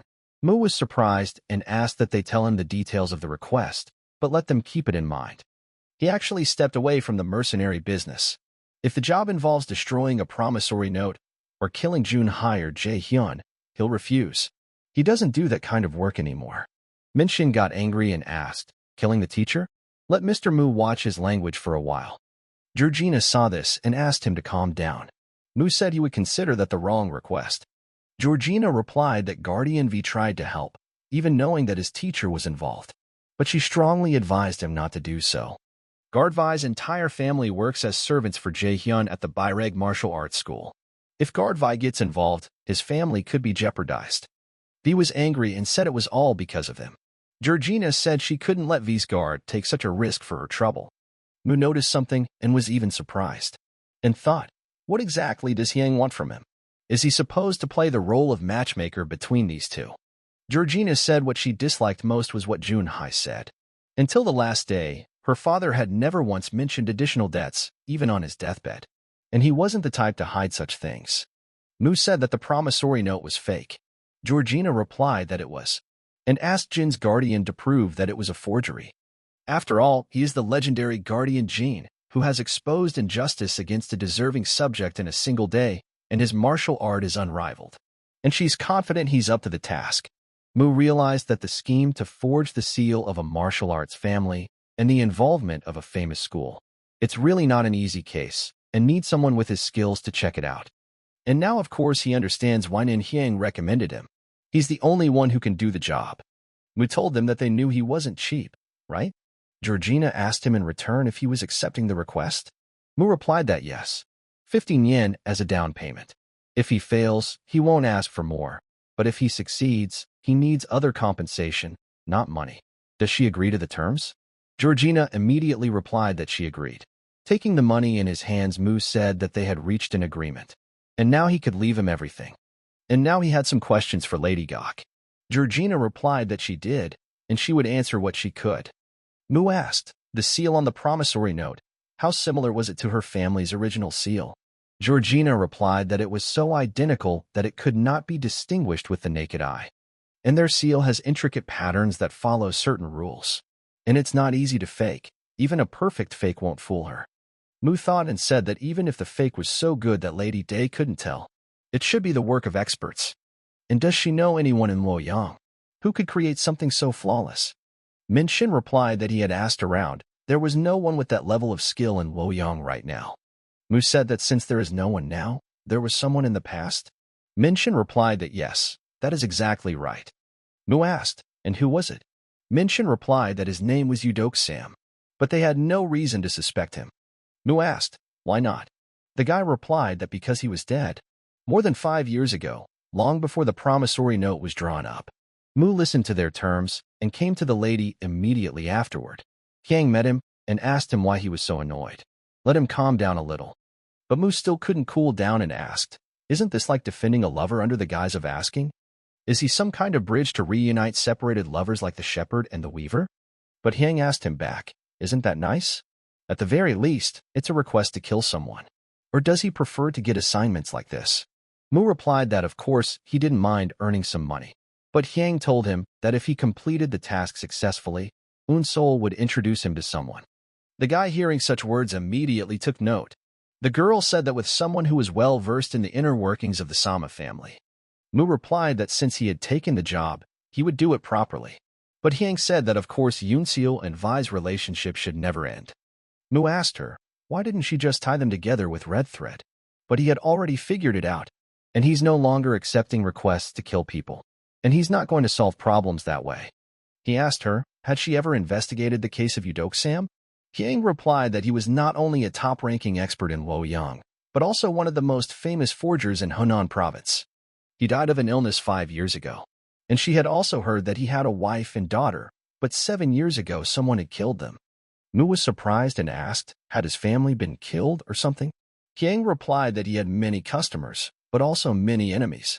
Such things are common for people from the underworld. Mu said it was true, but could he have the ability to perfectly forge a seal? Hyang replied that judging from his reputation, it looked like he had the ability to do so. But the guy thought about it and said that there were 2 options. Either he made a forged seal and gave it to Jin Junhee before he died. Either there's an heir who was secretly trained in the Doksam forgery technique.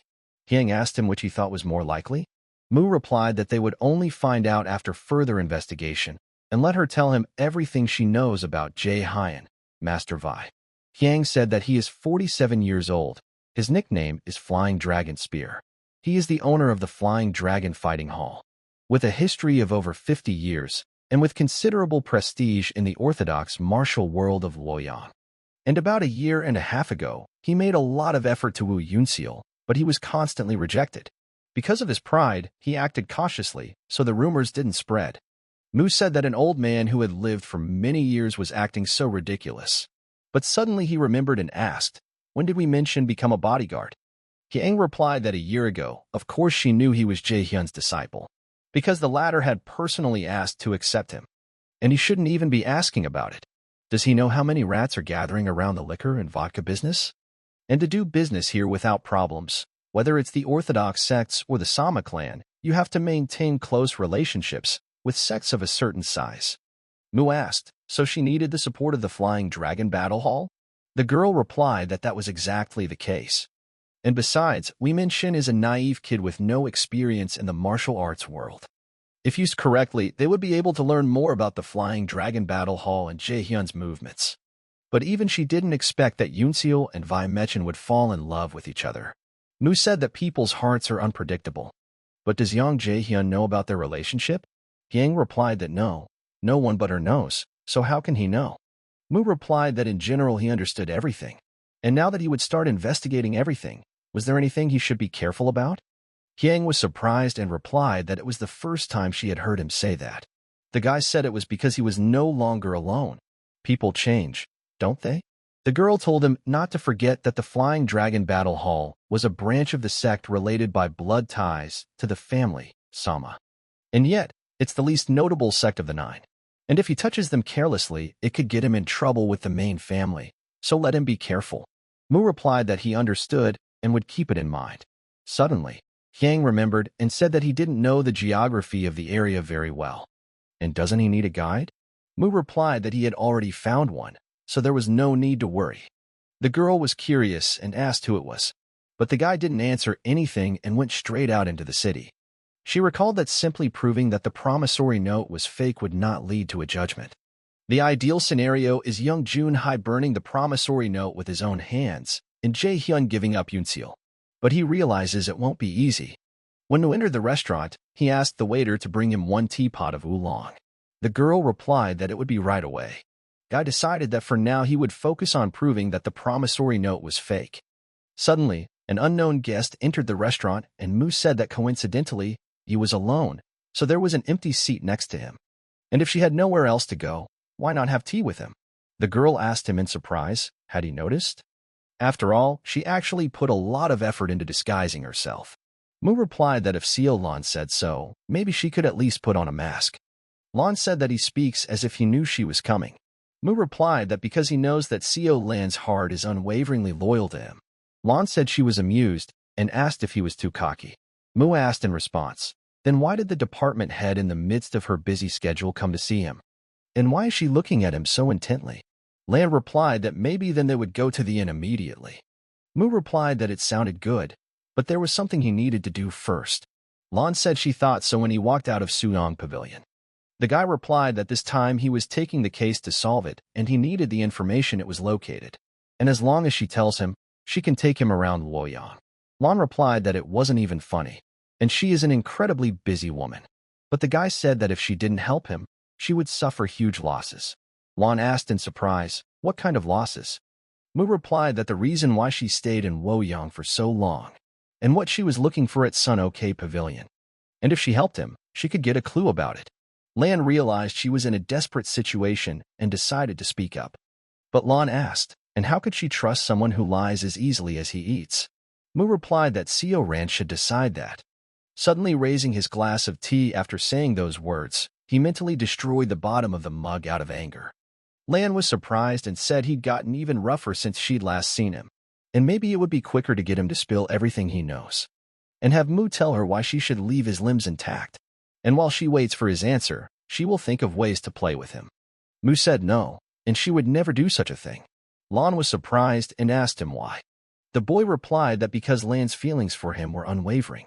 The girl realized he was right and frowned. But Lan couldn't stand it after that, and started shouting that it was a masterpiece. Mu asked her, then what did it turn out to be? The girl replied that he was the only man who could make her laugh. She had already forgotten his shameless charm. And then she moved into the conversation and asked how she could help him. Mu replied that it's a long story, so don't let her not fall asleep in the middle of it. As she started talking, Lan listened and said that she knew Sam well.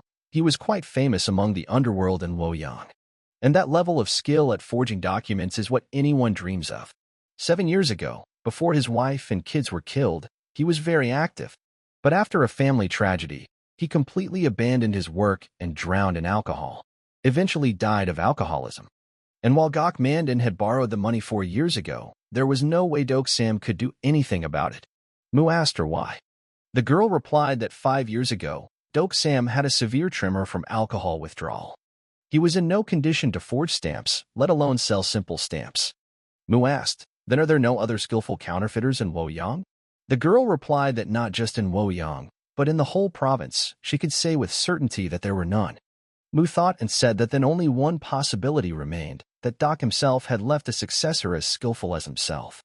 Lon told him that if he wanted to find a successor, there was a way. And if he tells her about the clue in Sun OK, she will tell him everything. Mu asked, are they playing dirty? The girl replied that it was just an exchange of necessary information. Isn't that a fair exchange? Mu replied that he thought she was right. And then the darkest place under the lamp. The answer is not far off. Lon was surprised and asked him why he was suddenly like that. The guy replied that it was a clue he was giving her, let her think hard. But if Lan was giving, he should also receive in return. Lon replied, that's right. There is a tomb raider named No Chul. He was a friend who took care of Sam until his death. If there is a successor, he probably knows, so we need to find him. Mu asked, where can he find him? Lon replied that if he helped her again, she would lead him to where he could find coal. And she's uncomfortable wearing these men's clothes. They're a little stifling. If he could help her change. Mu replied that if she had everything, of course he couldn't refuse her. After all this, he arrived at the place and said that it was the Luoyang branch of the beggar sect. But suddenly seeing Luoyang still hugging him asked if she thought it was time for her to move away. Len asked, why? After all, he likes it too. Mu replied that he was working, so she shouldn't distract him. After finding that very spot, Mu asked, so it's that person over there? Lon replied that she had said so, and he would come out now. And that shaggy-haired guy Bugong, the 8th rank of the beggar sect. Does this guy know the whereabouts of Tomb Raider No Cole? Mu asked. Lon replied that she did.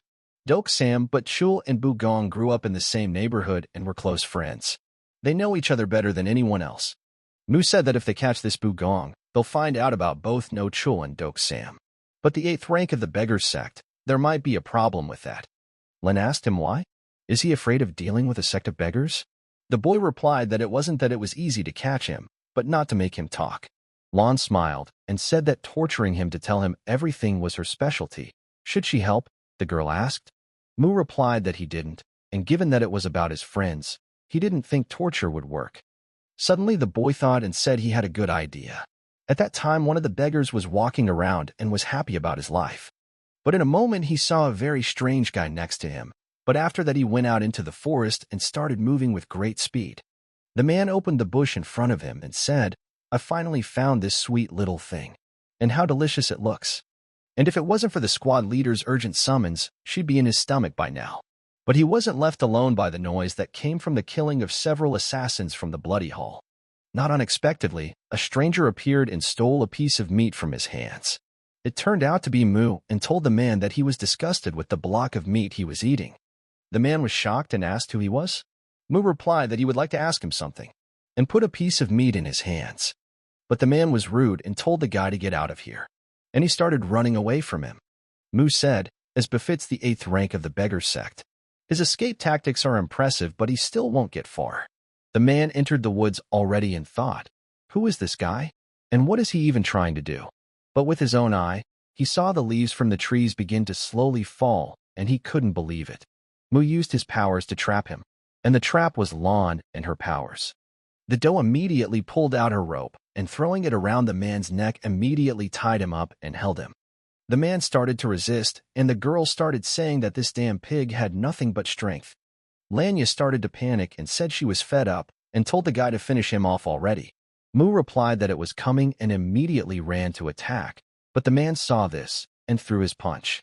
Mu dodged his punch and was behind him. Without thinking long, he struck with all his might and knocked him out. Lon told the guy that just like he said, it wasn't hard to catch them. The guy replied that these people were from the beggar sect, always distracted by food. The girl asked him what he planned to do next. Mu replied that he would take him to a very scary place, and he wants him to be afraid of it and always run away as soon as he sees it. The girl said she's an expert at it for that matter, and this is the place she told him about. They tied the man up and put him in a chair so he could be comfortable too. Mu saw him open his eyes and kicked the chair and started yelling for him to wake up. The man was very frightened and asked who they were, and why are they doing this to him. Mu replied that here they are asking questions. It was in his interest to cooperate. And if he doesn't want to, all he'll have are his hands. And he doesn't hear him answering anymore. The man got scared and started screaming. The guy looked at it and after thinking about it said he should start with a couple of fractures. A man saw a log in front of him and asked for someone to help him. After all this, Mu started torturing and beating him. After getting information by night, he let him go and directed him to his neighborhood. The man was completely beaten up, and there wasn't even a whole place left of him. But he was screaming that they were crazy. But Mu didn't leave him alone, and heading after him found himself right at the entrance to the village and immediately punched him from the elbow. The man was still screaming that they just took him and kidnapped him in broad daylight, and then beat him like a mongrel. And so, not to rest, they took turns beating him. The man thought that if only he had failed to untie the rope on his hands, today would be his funeral. They let him go, and looking down from the rooftops, they could only hear the man screaming that he had been beaten up. Lon asked the boy if he had heard what the beggar had said. Mu replied that if heaven existed, he would have been punished long ago. The girl asked him to say how he guessed that if he was released, he would go to no Cheol instead of telling his superiors. Mu replied that there was something to thank Seolan for. The girl was surprised and asked, to her? Mu replied that the beggar sect does not know no Cheol's location. But Gon, a close friend of his, knows very well and hides it from the sect. The girl asked him how he knew that. Mu replied that she was very similar to Duksama's crony, but he himself doesn't know where no Cheol is. And if the beggar sect knew Cheol's location, then everyone would know him, wouldn't they? Lon thought for a moment and replied that yes. And if he doesn't know something, then it means she can't get information from the 9 mystics of the lower world from the Luoyang branch. And the sect's information is scrutinized by the 9 mystics of the lower world. And for that matter, the sect really doesn't know where Cheol is. Mu immediately remembered beating up a beggar some time ago and said that he had robbed the grave of his ancestor No Cheol 10 years ago. And where was he now? And after such a case, if someone targets No Cheol, Gong would immediately go and tell him, rather than running to complain to the sect. Lon asked the guy if they would see where that guy went. Mu replied that he was at the Flying Dragon Martial Arts Hall. Mu thought for a moment and said it was already interesting. Lon turned around and told the boy that she thought he could do it without her. Mu asked, is she leaving him already? Lon replied that she didn't have time to do nonsense all day. Besides, she has a report to prepare. Mu didn't linger and thanked her for her help. Lon was surprised and asked him, just to thank you? Their work wasn't over yet, after all. The guy decided to act and suggested that they have dinner together after he finished his business. The girl asked him if he was calling her to Suyang Pavilion. She would have to look for him there. Mu replied that no, and that it was not a good idea. He would not go there again. The girl was surprised and accepted it as it was. Lon said goodbye to him and walked off into the dark. And Mu looked at the sect and said that now he had to finish his business. Mu used his incredible abilities to infiltrate the sect and applied the stealth of a death god. The guy started in on the stalking and realized that beggars smelled pretty awful. But because of that, it would make it easier to track his target. Stopping above the house, he saw in the mirror Gon and the man who was next to him walk out the very same man. The beggar told the boy that this time he had not come for food. The boy was surprised and asked why then. The beggar replied that he had risked his life to warn him that very terrible men were after him, and let him see what they had done to him, and a worse fate awaited him. The guy turned out to be no Cheol. He asked with astonishment, was he being hunted by someone? The beggar replied that yes, and they are incredible martial artists, and asked Cheol if he remembered the grave that the guy robbed 10 years ago. And now, one of his relatives had decided to take revenge on him. He heard that clearly. Cheol asked, and how is he supposed to remember something from long ago? The beggar replied that judging by that guy, that grave was obviously not a simple man. He had crossed the path of the wrong family. Cheol asked the man, where is the guarantee that he is not cheating him? He always comes to his house to steal money and food. The beggar told him to look at him. He came here risking his life, and now what does he get in return? And did Cheol realize that he was barely alive and had come to him instead of running away? Mu was standing next to the window at this moment, wondering how much longer he would have to listen to their stupid dialogue, and thought that maybe he should grab them both and beat them up. Suddenly Cheol moved into the conversation and asked how Duksama's child was doing. And now Mu has received information that Duksama's baby is here, and this is an unexpected turn for him. Cheol replied to the beggar that he was tired of telling him that it was no big deal. The beggar replied that he was still concerned that the girl would be alone among strangers. The guy told him that he fusses over anything, so here he is. Biren is a martial arts school from a side branch of the Heavenly Horse clan, known throughout the Muran. And the beggar thinks the head will let something happen to his student, especially since he doesn't know that Hong-a is the daughter of Dway-sama. And he looks after her carefully, so there is no cause for concern. The beggar replied that it was good, and he trusted only him. And they have to take care of Hong-a until he takes revenge on the man who killed his fiancée and made DX-sama a cripple. Cheol said that true to his word about catching the culprit, Chun-hai still hasn't found any evidence pointing to the culprit. The beggar couldn't help himself and slapped the guy and told him he was crazy and told him not to say anything. He never said that name. And in any case, let him be careful. The kidnappers are looking for him. Cheol replied that they should both be cautious. Suddenly the beggar said he was abruptly hungry for something, and did he have anything to chew on? Cheol replied that he knew the beggar would talk about food, and let him wait a little while, for they would bring him what was left in the kitchen. Mu decided to go too, as he had gotten a lot of interesting information. As expected, you need good bait to get the fish to bite. But he turned back into a spirit and went into the house. Cheol knocked on the door at that moment and asked if Hong-a was asleep. Hong-a was surprised and asked the gentleman what was being built at such and such an hour. Mu saw her face and realized that it was the same Hong-a. And she looks about 17, 18 years old. And she looks like a beautiful woman. And he understands Pu Gong's concern. Cheol answered her to ignore it. And he just hopes she doesn't have any discomfort here.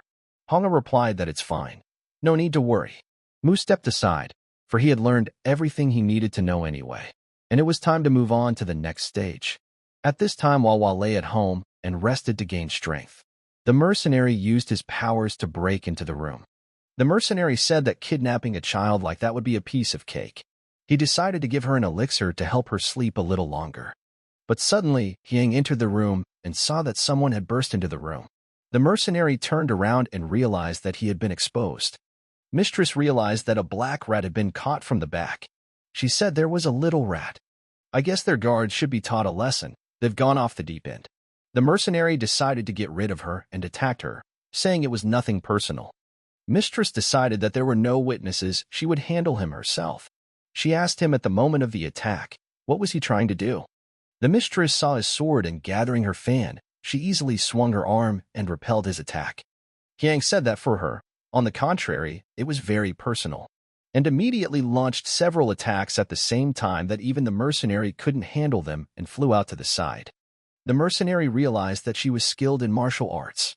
But suddenly, someone behind him grabbed his head and covered his mouth with his hand. But without thinking long, it turned out to be Mistress. She used her speed and snapped his neck. Suddenly, Wa opened her eyes after sleeping, for some noise had woken her up a bit. But immediately, she saw the body of a dead mercenary beneath her. Wa couldn't help herself and started screaming to the entire sect out of fear. The other mercenaries were outside saying that something had gone wrong, and the black rat had failed the mission. They decided not to take any more risks and immediately disappeared from sight before they were discovered. But far from leaving, halfway through they turned around and burst with 2 feet into the room, destroying the front door. The mercenary told the ally to be careful. After all, this woman killed a black rat. Her fighting ability is extraordinary. Just then, Mu appeared behind them and said that Hyang usually didn't look so intimidating. The mercenary turned around and asked him who he was. Mu immediately pulled out his fire blade and told the lady to cover Soso's eyes. Hyang heard and opened her fan and placed it right in front of the girl's eyes so she wouldn't see such a sight. Mu decided not to spare them, and using his speed and fire sword, chopped them into small pieces. The mercenaries didn't even have time to make a few movements before Mu had already slipped his sword back into its holster.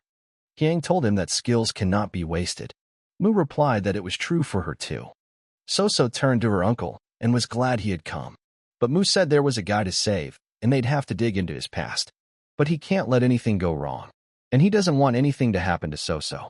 Hyang smiled and told him that he was pretty good at playing in charge. And he knows he owes her, doesn't he? Her services cost money. Mu asked her to take care of a widower with a child. But the mistress replied that then she would just listen to the Great Flower's business, and that would be the end of it. And by the way, is he just gonna leave the bodies in the little girl's room? Let her clean the place up a bit. Mu replied that she should leave it to Jane. At this time, The contractor was informed and told that the assignment had failed, and the black rat didn't live up to expectations. And the black rat had nothing that belonged to him, and even this child's abilities weren't enough to detect him. He was angry because he would have stayed in Shanghai, and why would he come all this way and bother him? And suddenly, the tenant thought and suggested, use the people who had a grudge against him. Then he'll see if he can get to Sewa. Mu suddenly pulled out his knife and looked at the girl and said that maybe they would test Soso's abilities. The next morning, Mrs. Hyang decided to do a little grooming for Soso and began brushing her hair. Suddenly Mu came in and asked the girl if she had gotten some sleep. Soso answered her uncle that of course she had, but she had only had terrible dreams. Mu said understandably, and it's certainly not easy to sleep well after she's been through something like that. Soso let go of her head and thanked her uncle for saving her again. Mu replied that she should thank Madame Hyang instead.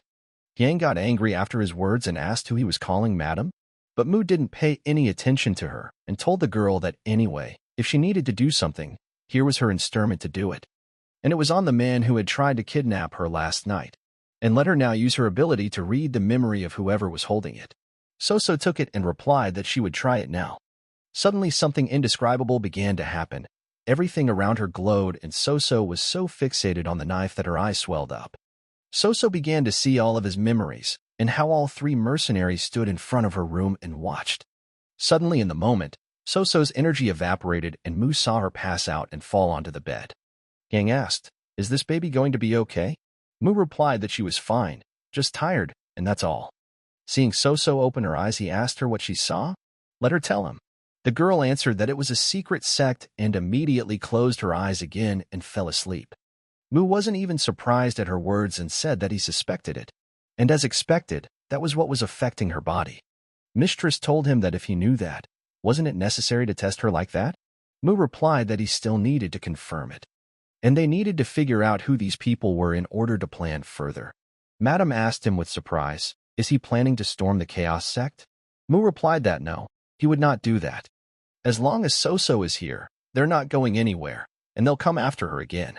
And when they do, they will pay the price. Mistress was surprised and said he sounded so confident. But eventually, when he was gone, she would have to face them again, like this time.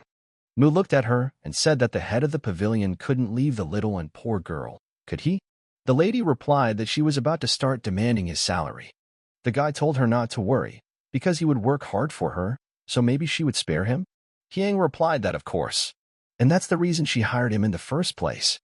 Mu said that he would then complete his mission to begin with, and throwing the medicine into her hands told her to give it to the child after she woke up.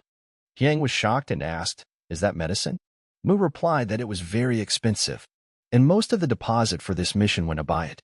Hyang was surprised and said that instead of saying expensive medicine like that, she thought being a little kinder to her would be more effective. And it's not easy for someone to change right away. After that, Mu went to the top floor and found Minshin working. He asked the guy if he was here. Minshin opened his eyes and replied that he was here, and asked the guy what brought him here. Mu replied that he had come to ask him something. Minshin asked him if he had made any progress in his investigation. Mu replied that sort of, but it's not specific enough to report on yet. Mu asked him, among his teacher's new students, is there a girl named Hong Ah?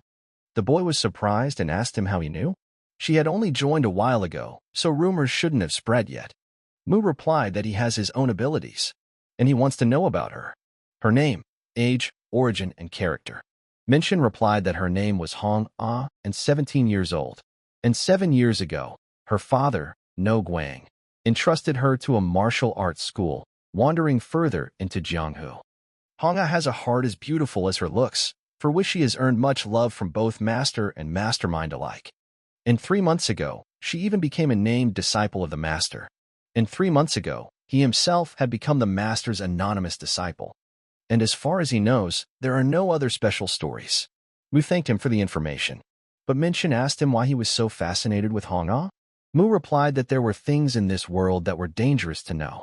Minshin understood and did not ask further, but thought that with the emotion and the obvious expression on his face and such a weak spirit, he'd better stay away from Jianghu for his own good.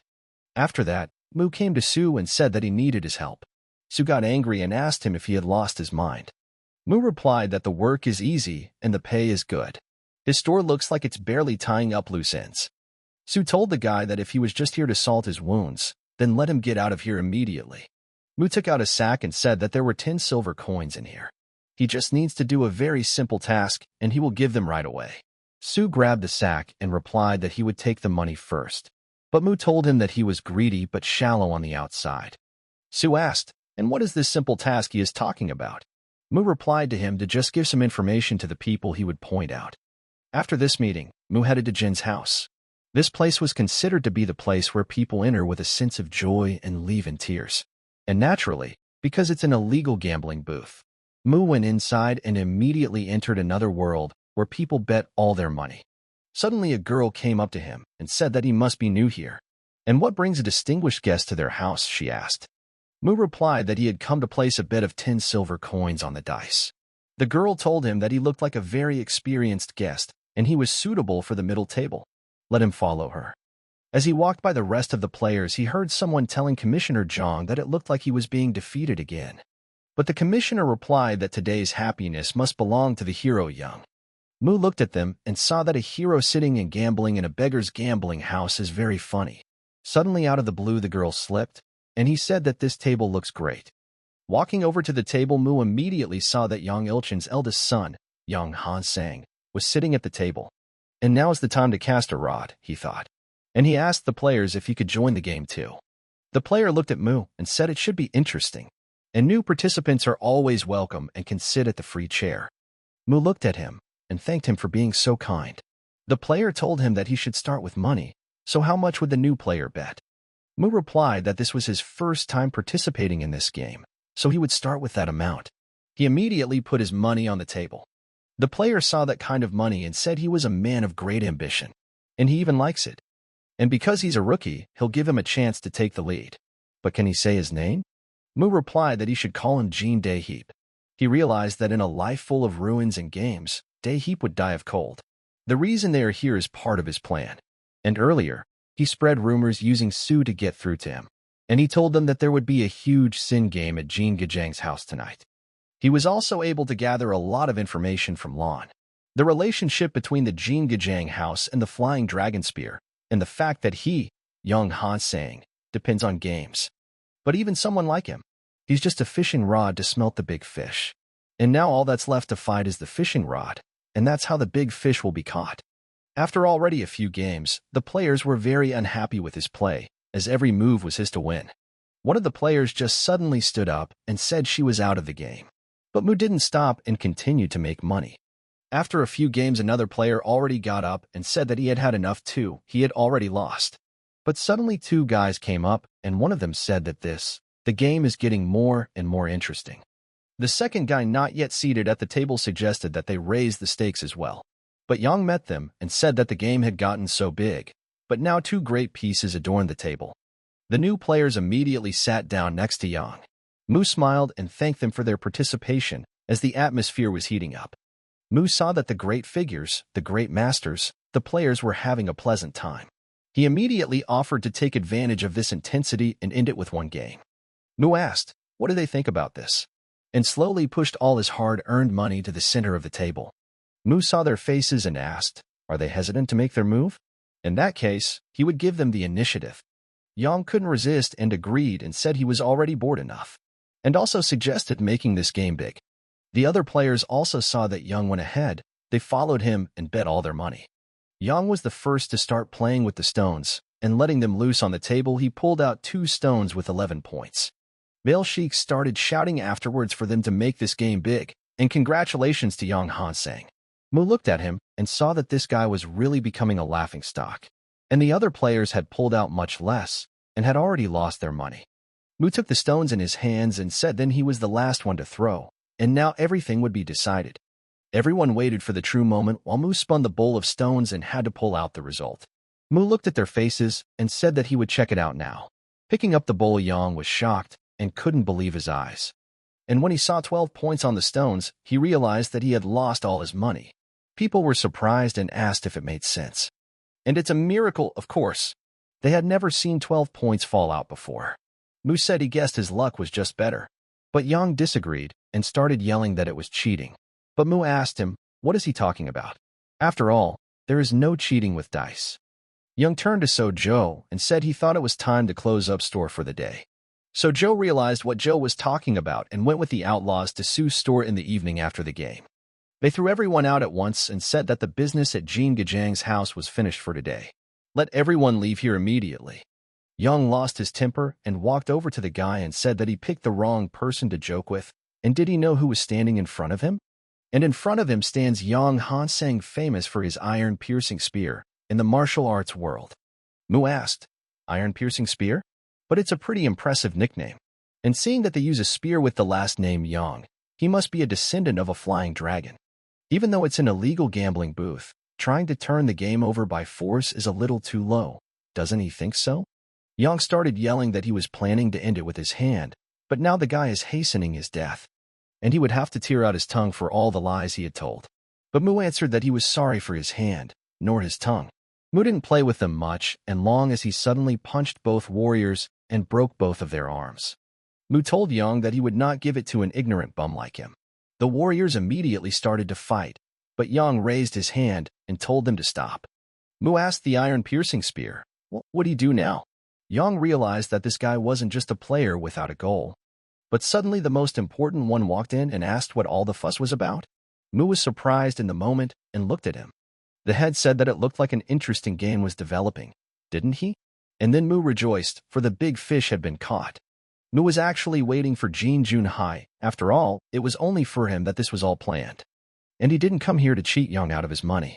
He came here to target him, Master Dom Jin. Jinhai said, "Could they please tell me what's going on here?" Yang replied that this guy cheated in the game booth. But Mu said that he didn't know what Yang was talking about. That was just a happy thing. But Hai suggested that they should calm down first. And there's no point in arguing about what has already happened.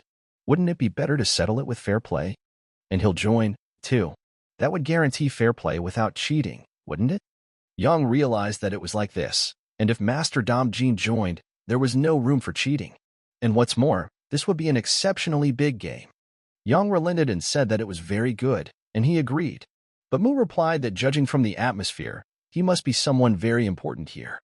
After all, a real gambler wouldn't refuse to up the ante, would he? He's using this game to prove his innocence. I sat down at the table and apologized to them. But Mu suggested that they settle it with this game. And he would bid 1,250 silver taels. Yang asked, "Altogether again? Is he really that sure?" Yang appealed to the great hero Jin that he didn't have enough money. And could he lend him the age-old promise? He replied that there was no problem with that. But Mu also said that he is not against age-old promises, but they must be from a reliable source. And century pledges must be from one of the 3 major financial institutions. He said it is convenient. In Jin Manor, they only accept century pledges from the main branch of Taiwan Financial Hall, one of the 3 main institutions. And it will also use century pledges. Mu took the stones in his hands and said that there were 3,750 taels in total. This is a suitable amount for the final game. And asked who would go first. After a good game, a girl came and told Mu that he had received 3,700 taels in century pledges and 50 taels in silver. Mu took his winnings and said that this game was very satisfying. But Young asked the great hero Jin if he was sure it was okay to let him go like that. He replied that he knows some martial arts. If Yang treats him carelessly, it will only lead to unnecessary problems.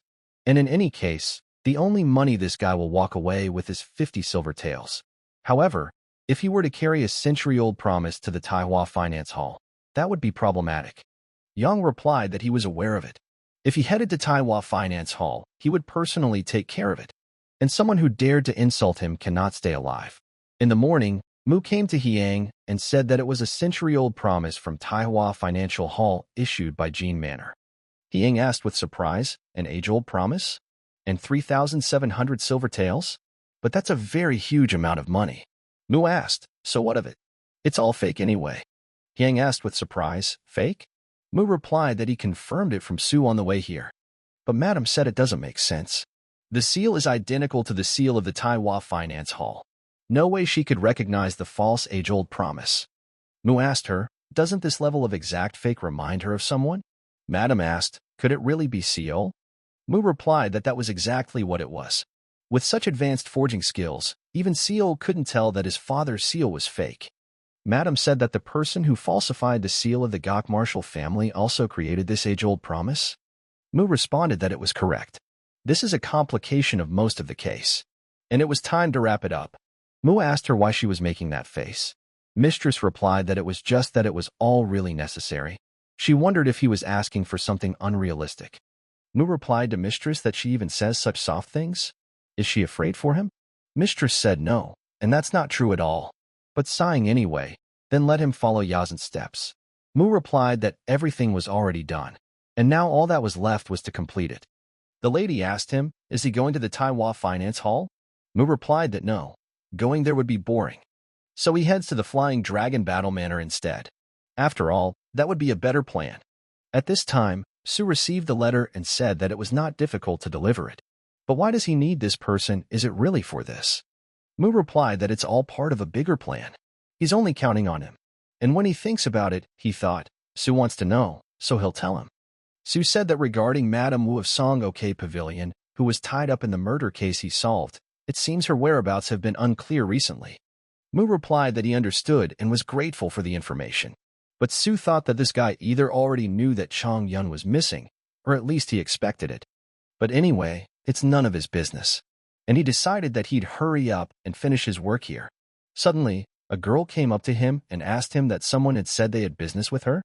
Su replied that someone had asked him to deliver it to her. And then he placed a sealed letter in her hands. At the end, Su said that he did as he was told. He doesn't know what problem she is planning. But if she made any trouble, this Nan Rang would not let her go easily, and told Muang to make sure she doesn't overdo it. The next day, Mu walked around and said right, he didn't lie. He just didn't say anything, so he didn't deceive Nan Hiang. But if she found out, that pipe would hit him over the head, but would asking for forgiveness be enough? But suddenly, Yang in chief, he came up behind him and told the guy that he was pondering whether to go to Su Hiang Pavilion. But he had come here himself, so he was grateful to him for that. Mu was surprised, for that was exactly what he was going to say. And so far he's followed the plan so well that he can't thank him enough. After all this, one of the guys came to his clan. The man met his brother-in-law and said that he never dreamed that he would visit them so unexpectedly. Shuren said he came to Luoyang to investigate the Song-Ok incident. He just came to visit his brother-in-law's military office. The man replied that he understood, into the Flying Dragon Battle Manor. He wasn't fully prepared because it came so suddenly. And if she'd sent the message in advance, he would have given him a copy, and asked Shuren if he was looking for something. The brother-in-law replied that no, he is a rude, tactless bottom who doesn't care about standards of behavior. Didn't he forget anything here? Mu stood up against them and said that it seemed that at the same time they were both thinking the same thing as himself. Young asked what was he even saying? Mu asked him back, wasn't he planning on making another big fuss? Maybe they would let him join in. Yang couldn't help himself and started laughing loudly, and said that with such skills, and he was unconcerned about the pranks of the world. But Yang told Jean that there was no time for petty talk. If he wants to leave alive, have him give up the token from the Taiwan money house. But Mu turned around and, sensing the warriors attacking him, asked, have they ever seen such a disgraceful man? Yang shouted, how shameful of her. In the martial world, the worst things come all the time. It was his naive nature that was the problem, and immediately ordered them to attack. The warriors straight all attacked him, with their weapons, but Mu wasn't scared of anything and just started fighting them out of strength. But the warriors were shocked and didn't even expect him to turn out to be such a good master. Mu was so good that they couldn't even see where the punch would come at them from. And lastly, Mu threw a two-legged punch right at Yang's head to make him answer for his words as well. Mu jumped over him and said he may be naive, but he's confident in his feet. Yang was shocked after this and ordered his warriors to immediately catch him and finish him off.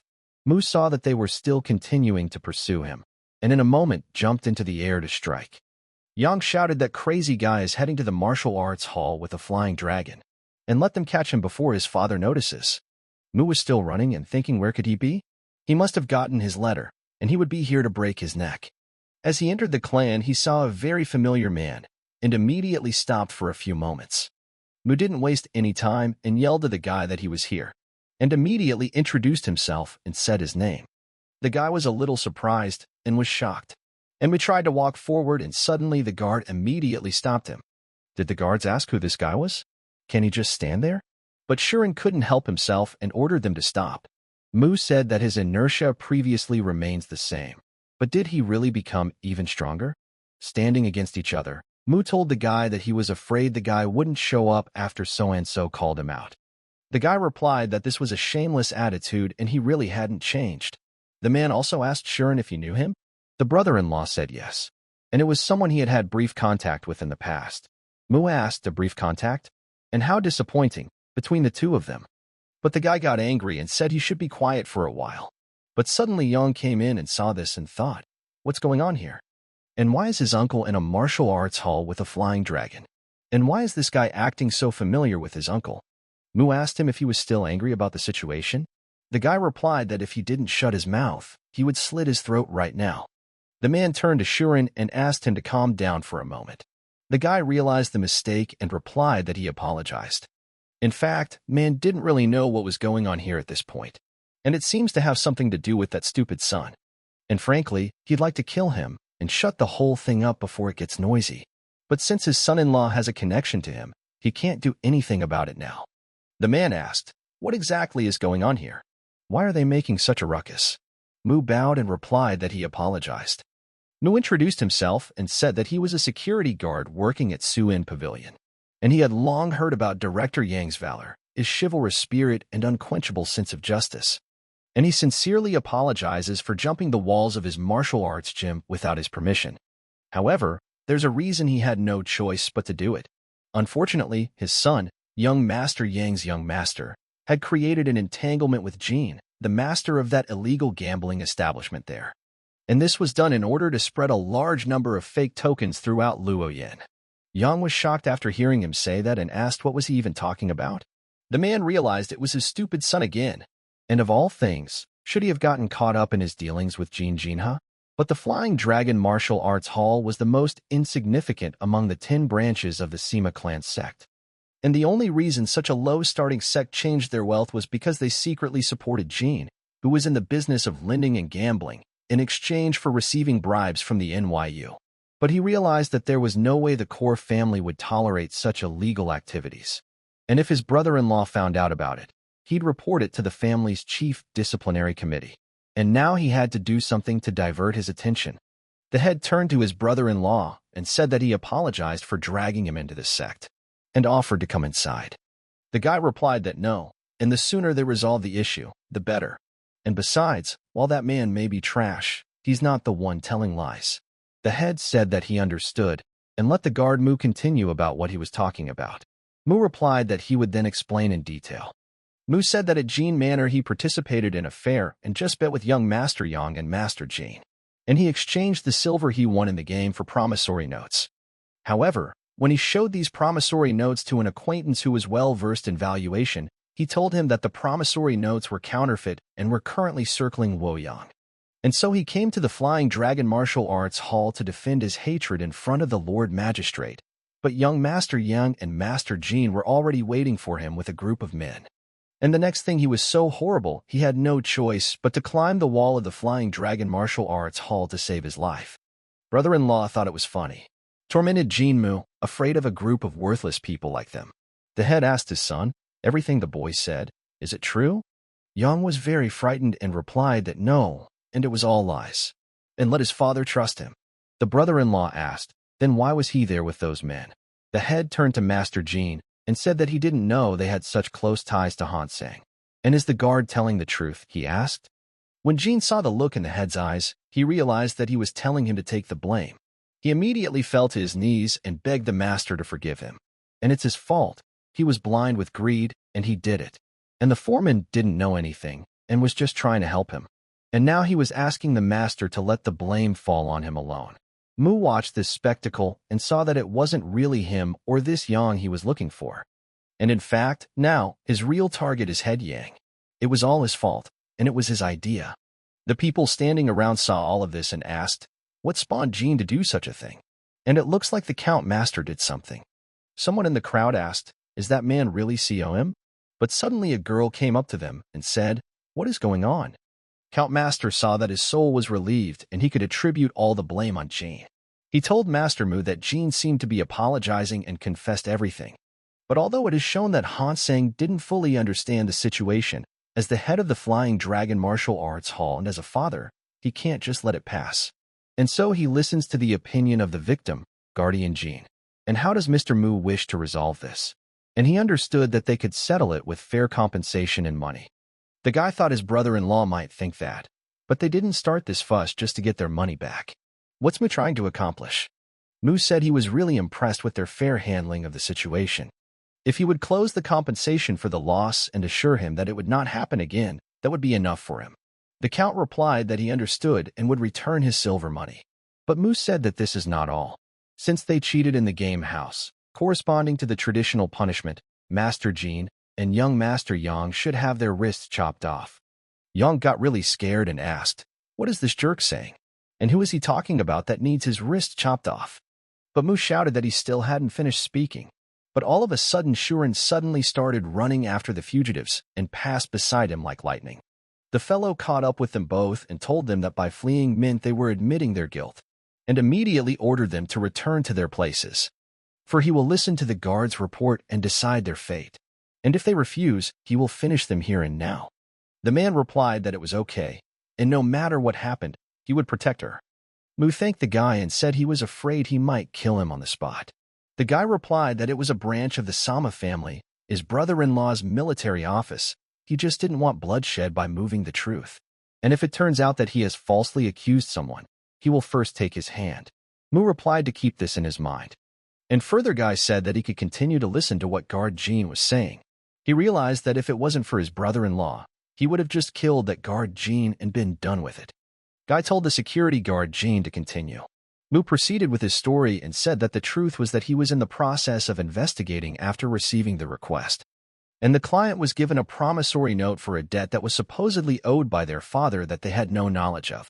And he was forced to pay it back. And the person who brought that promissory note was none other than Master Jean over there. And that promissory note was a high-quality forgery, and he was investigating to identify the forger and prove that his client's debt was unfair. He came upon someone named Doxum, a notorious counterfeiter in Luoyang. And since he was one of the few who had the skills to create such a flawless forgery. However, he found out that Doxum had lost his family to those who had a grudge against him, fell into despair, drowned in alcohol, and passed away a few years ago. And then he found and questioned a beggar named Gon, who claimed to be a longtime friend of the Doxum and revealed the full story of the case. And No Chul, who is with them now, was once an old friend of Doxum's, and he was hiding Doxum's secret child, No Unhong, or more precisely Yu Yinhong, in the martial arts hall flying dragon for protection. The girl herself realized what this was all about and was greatly frightened. And since Doxum never took on an apprentice, the only one who could inherit his sophisticated forging skills was his own child, Yu Yinhong. And afterward, Jinjin used his connections with young hero Yang to make contact with you in the Flying Dragon Martial Arts Hall, and made him forge promissory notes, which were then distributed in Luoyang. Of course, the forged promissory note his client received was among them. The warrior immediately ordered his men to examine Yinhong's room. The servants replied that they would do so right away. Suddenly, the servants found something and let the chief know. And they said it was hidden in Yunhong's room. The tools used for the crafting, along with transaction records from various exchangers in Luoyang. And there's also more promissory notes and seals. Guy asked son-in-law if the Flying Dragon Martial Arts Hall was in any way involved in Master Jin's crimes. The Count thought that if the main family found out that their martial arts hall was making money through illegal transactions and collusion with Master Jin, they would be finished. But whatever happens, he must cut ties with Master Jin. Mu said that, of course, a great hero like Master Jin of Luoyang Hall would never conspire with lowly scoundrels to profit from illicit affairs. And since Hall Master Yang should also be uncomfortable being involved in such matters, it was best for both parties to wrap this up quickly. The Count thought that if he agreed, he would let it be presented as if Master Jin acted alone. This arrogant brothel guard dares. The Count asked what guard Jin wanted to do. Mu replied that his demands remain unchanged. The silver must be returned. The hands of those behind the forgeries must be chopped off as punishment. Master Jin should burn the promissory note from the martial arts hall grain right in front of his eyes. But suddenly someone asked him, what did he just say? Mu recalled and said that he would appreciate it if the hall master refrained from visiting the Suyang Pavilion from now on. It would have been quite embarrassing to see them there in a professional capacity. The Count got angry and started yelling at Mu and saying that he was all about that woman from the beginning. The warrior asked son-in-law what he meant by the word woman. The count replied that no, it was accidental. The count thought and realized that this guy had been working at HVF's request from the beginning, but if they presented as Master Jin's crime alone, like he said. The count said he was getting too excited. As he said, the best way to settle the matter was this way. Mu immediately thought and saw that it was absolutely right. He has no choice but to agree. The player disagreed and asked Master Yang to wait, and he too was falsely accused. The head turned around and looking at him with his gaze, the player was immediately startled and froze in place. The warrior pulled out his blade and said that now that the truth was revealed, it was time to fulfill the punishment. The player started shouting and telling the young hero Yang to help him, but the warrior took advantage of this moment and cut off his hand. The count told his son-in-law that he need not get to that point. The warrior replied that these men had lowered the family's honor into the mud, and if it were up to him, he would cut off their heads, but out of respect for his son-in-law, he will limit himself to chopping off his wrist. Sheol started screaming that he was wrong. He really was wrong, and asking them to spare Hong at least. But the warrior was about them a ruthless man, and coming close at once cut off his arm. But after that, he decided to move on to the girl and told Sheol that if he interfered, he would lose his head. The warrior approached the girl and told her to pay the price for her family's shame. He immediately drew his sword to cut off her arm. The girl realized she was going to lose her hand and closed her eyes in fear. But Mu didn't let him do that and stopped his attack. Mu said he apologized and suggested to Hui that he would stop there. Hui didn't expect this and was shocked.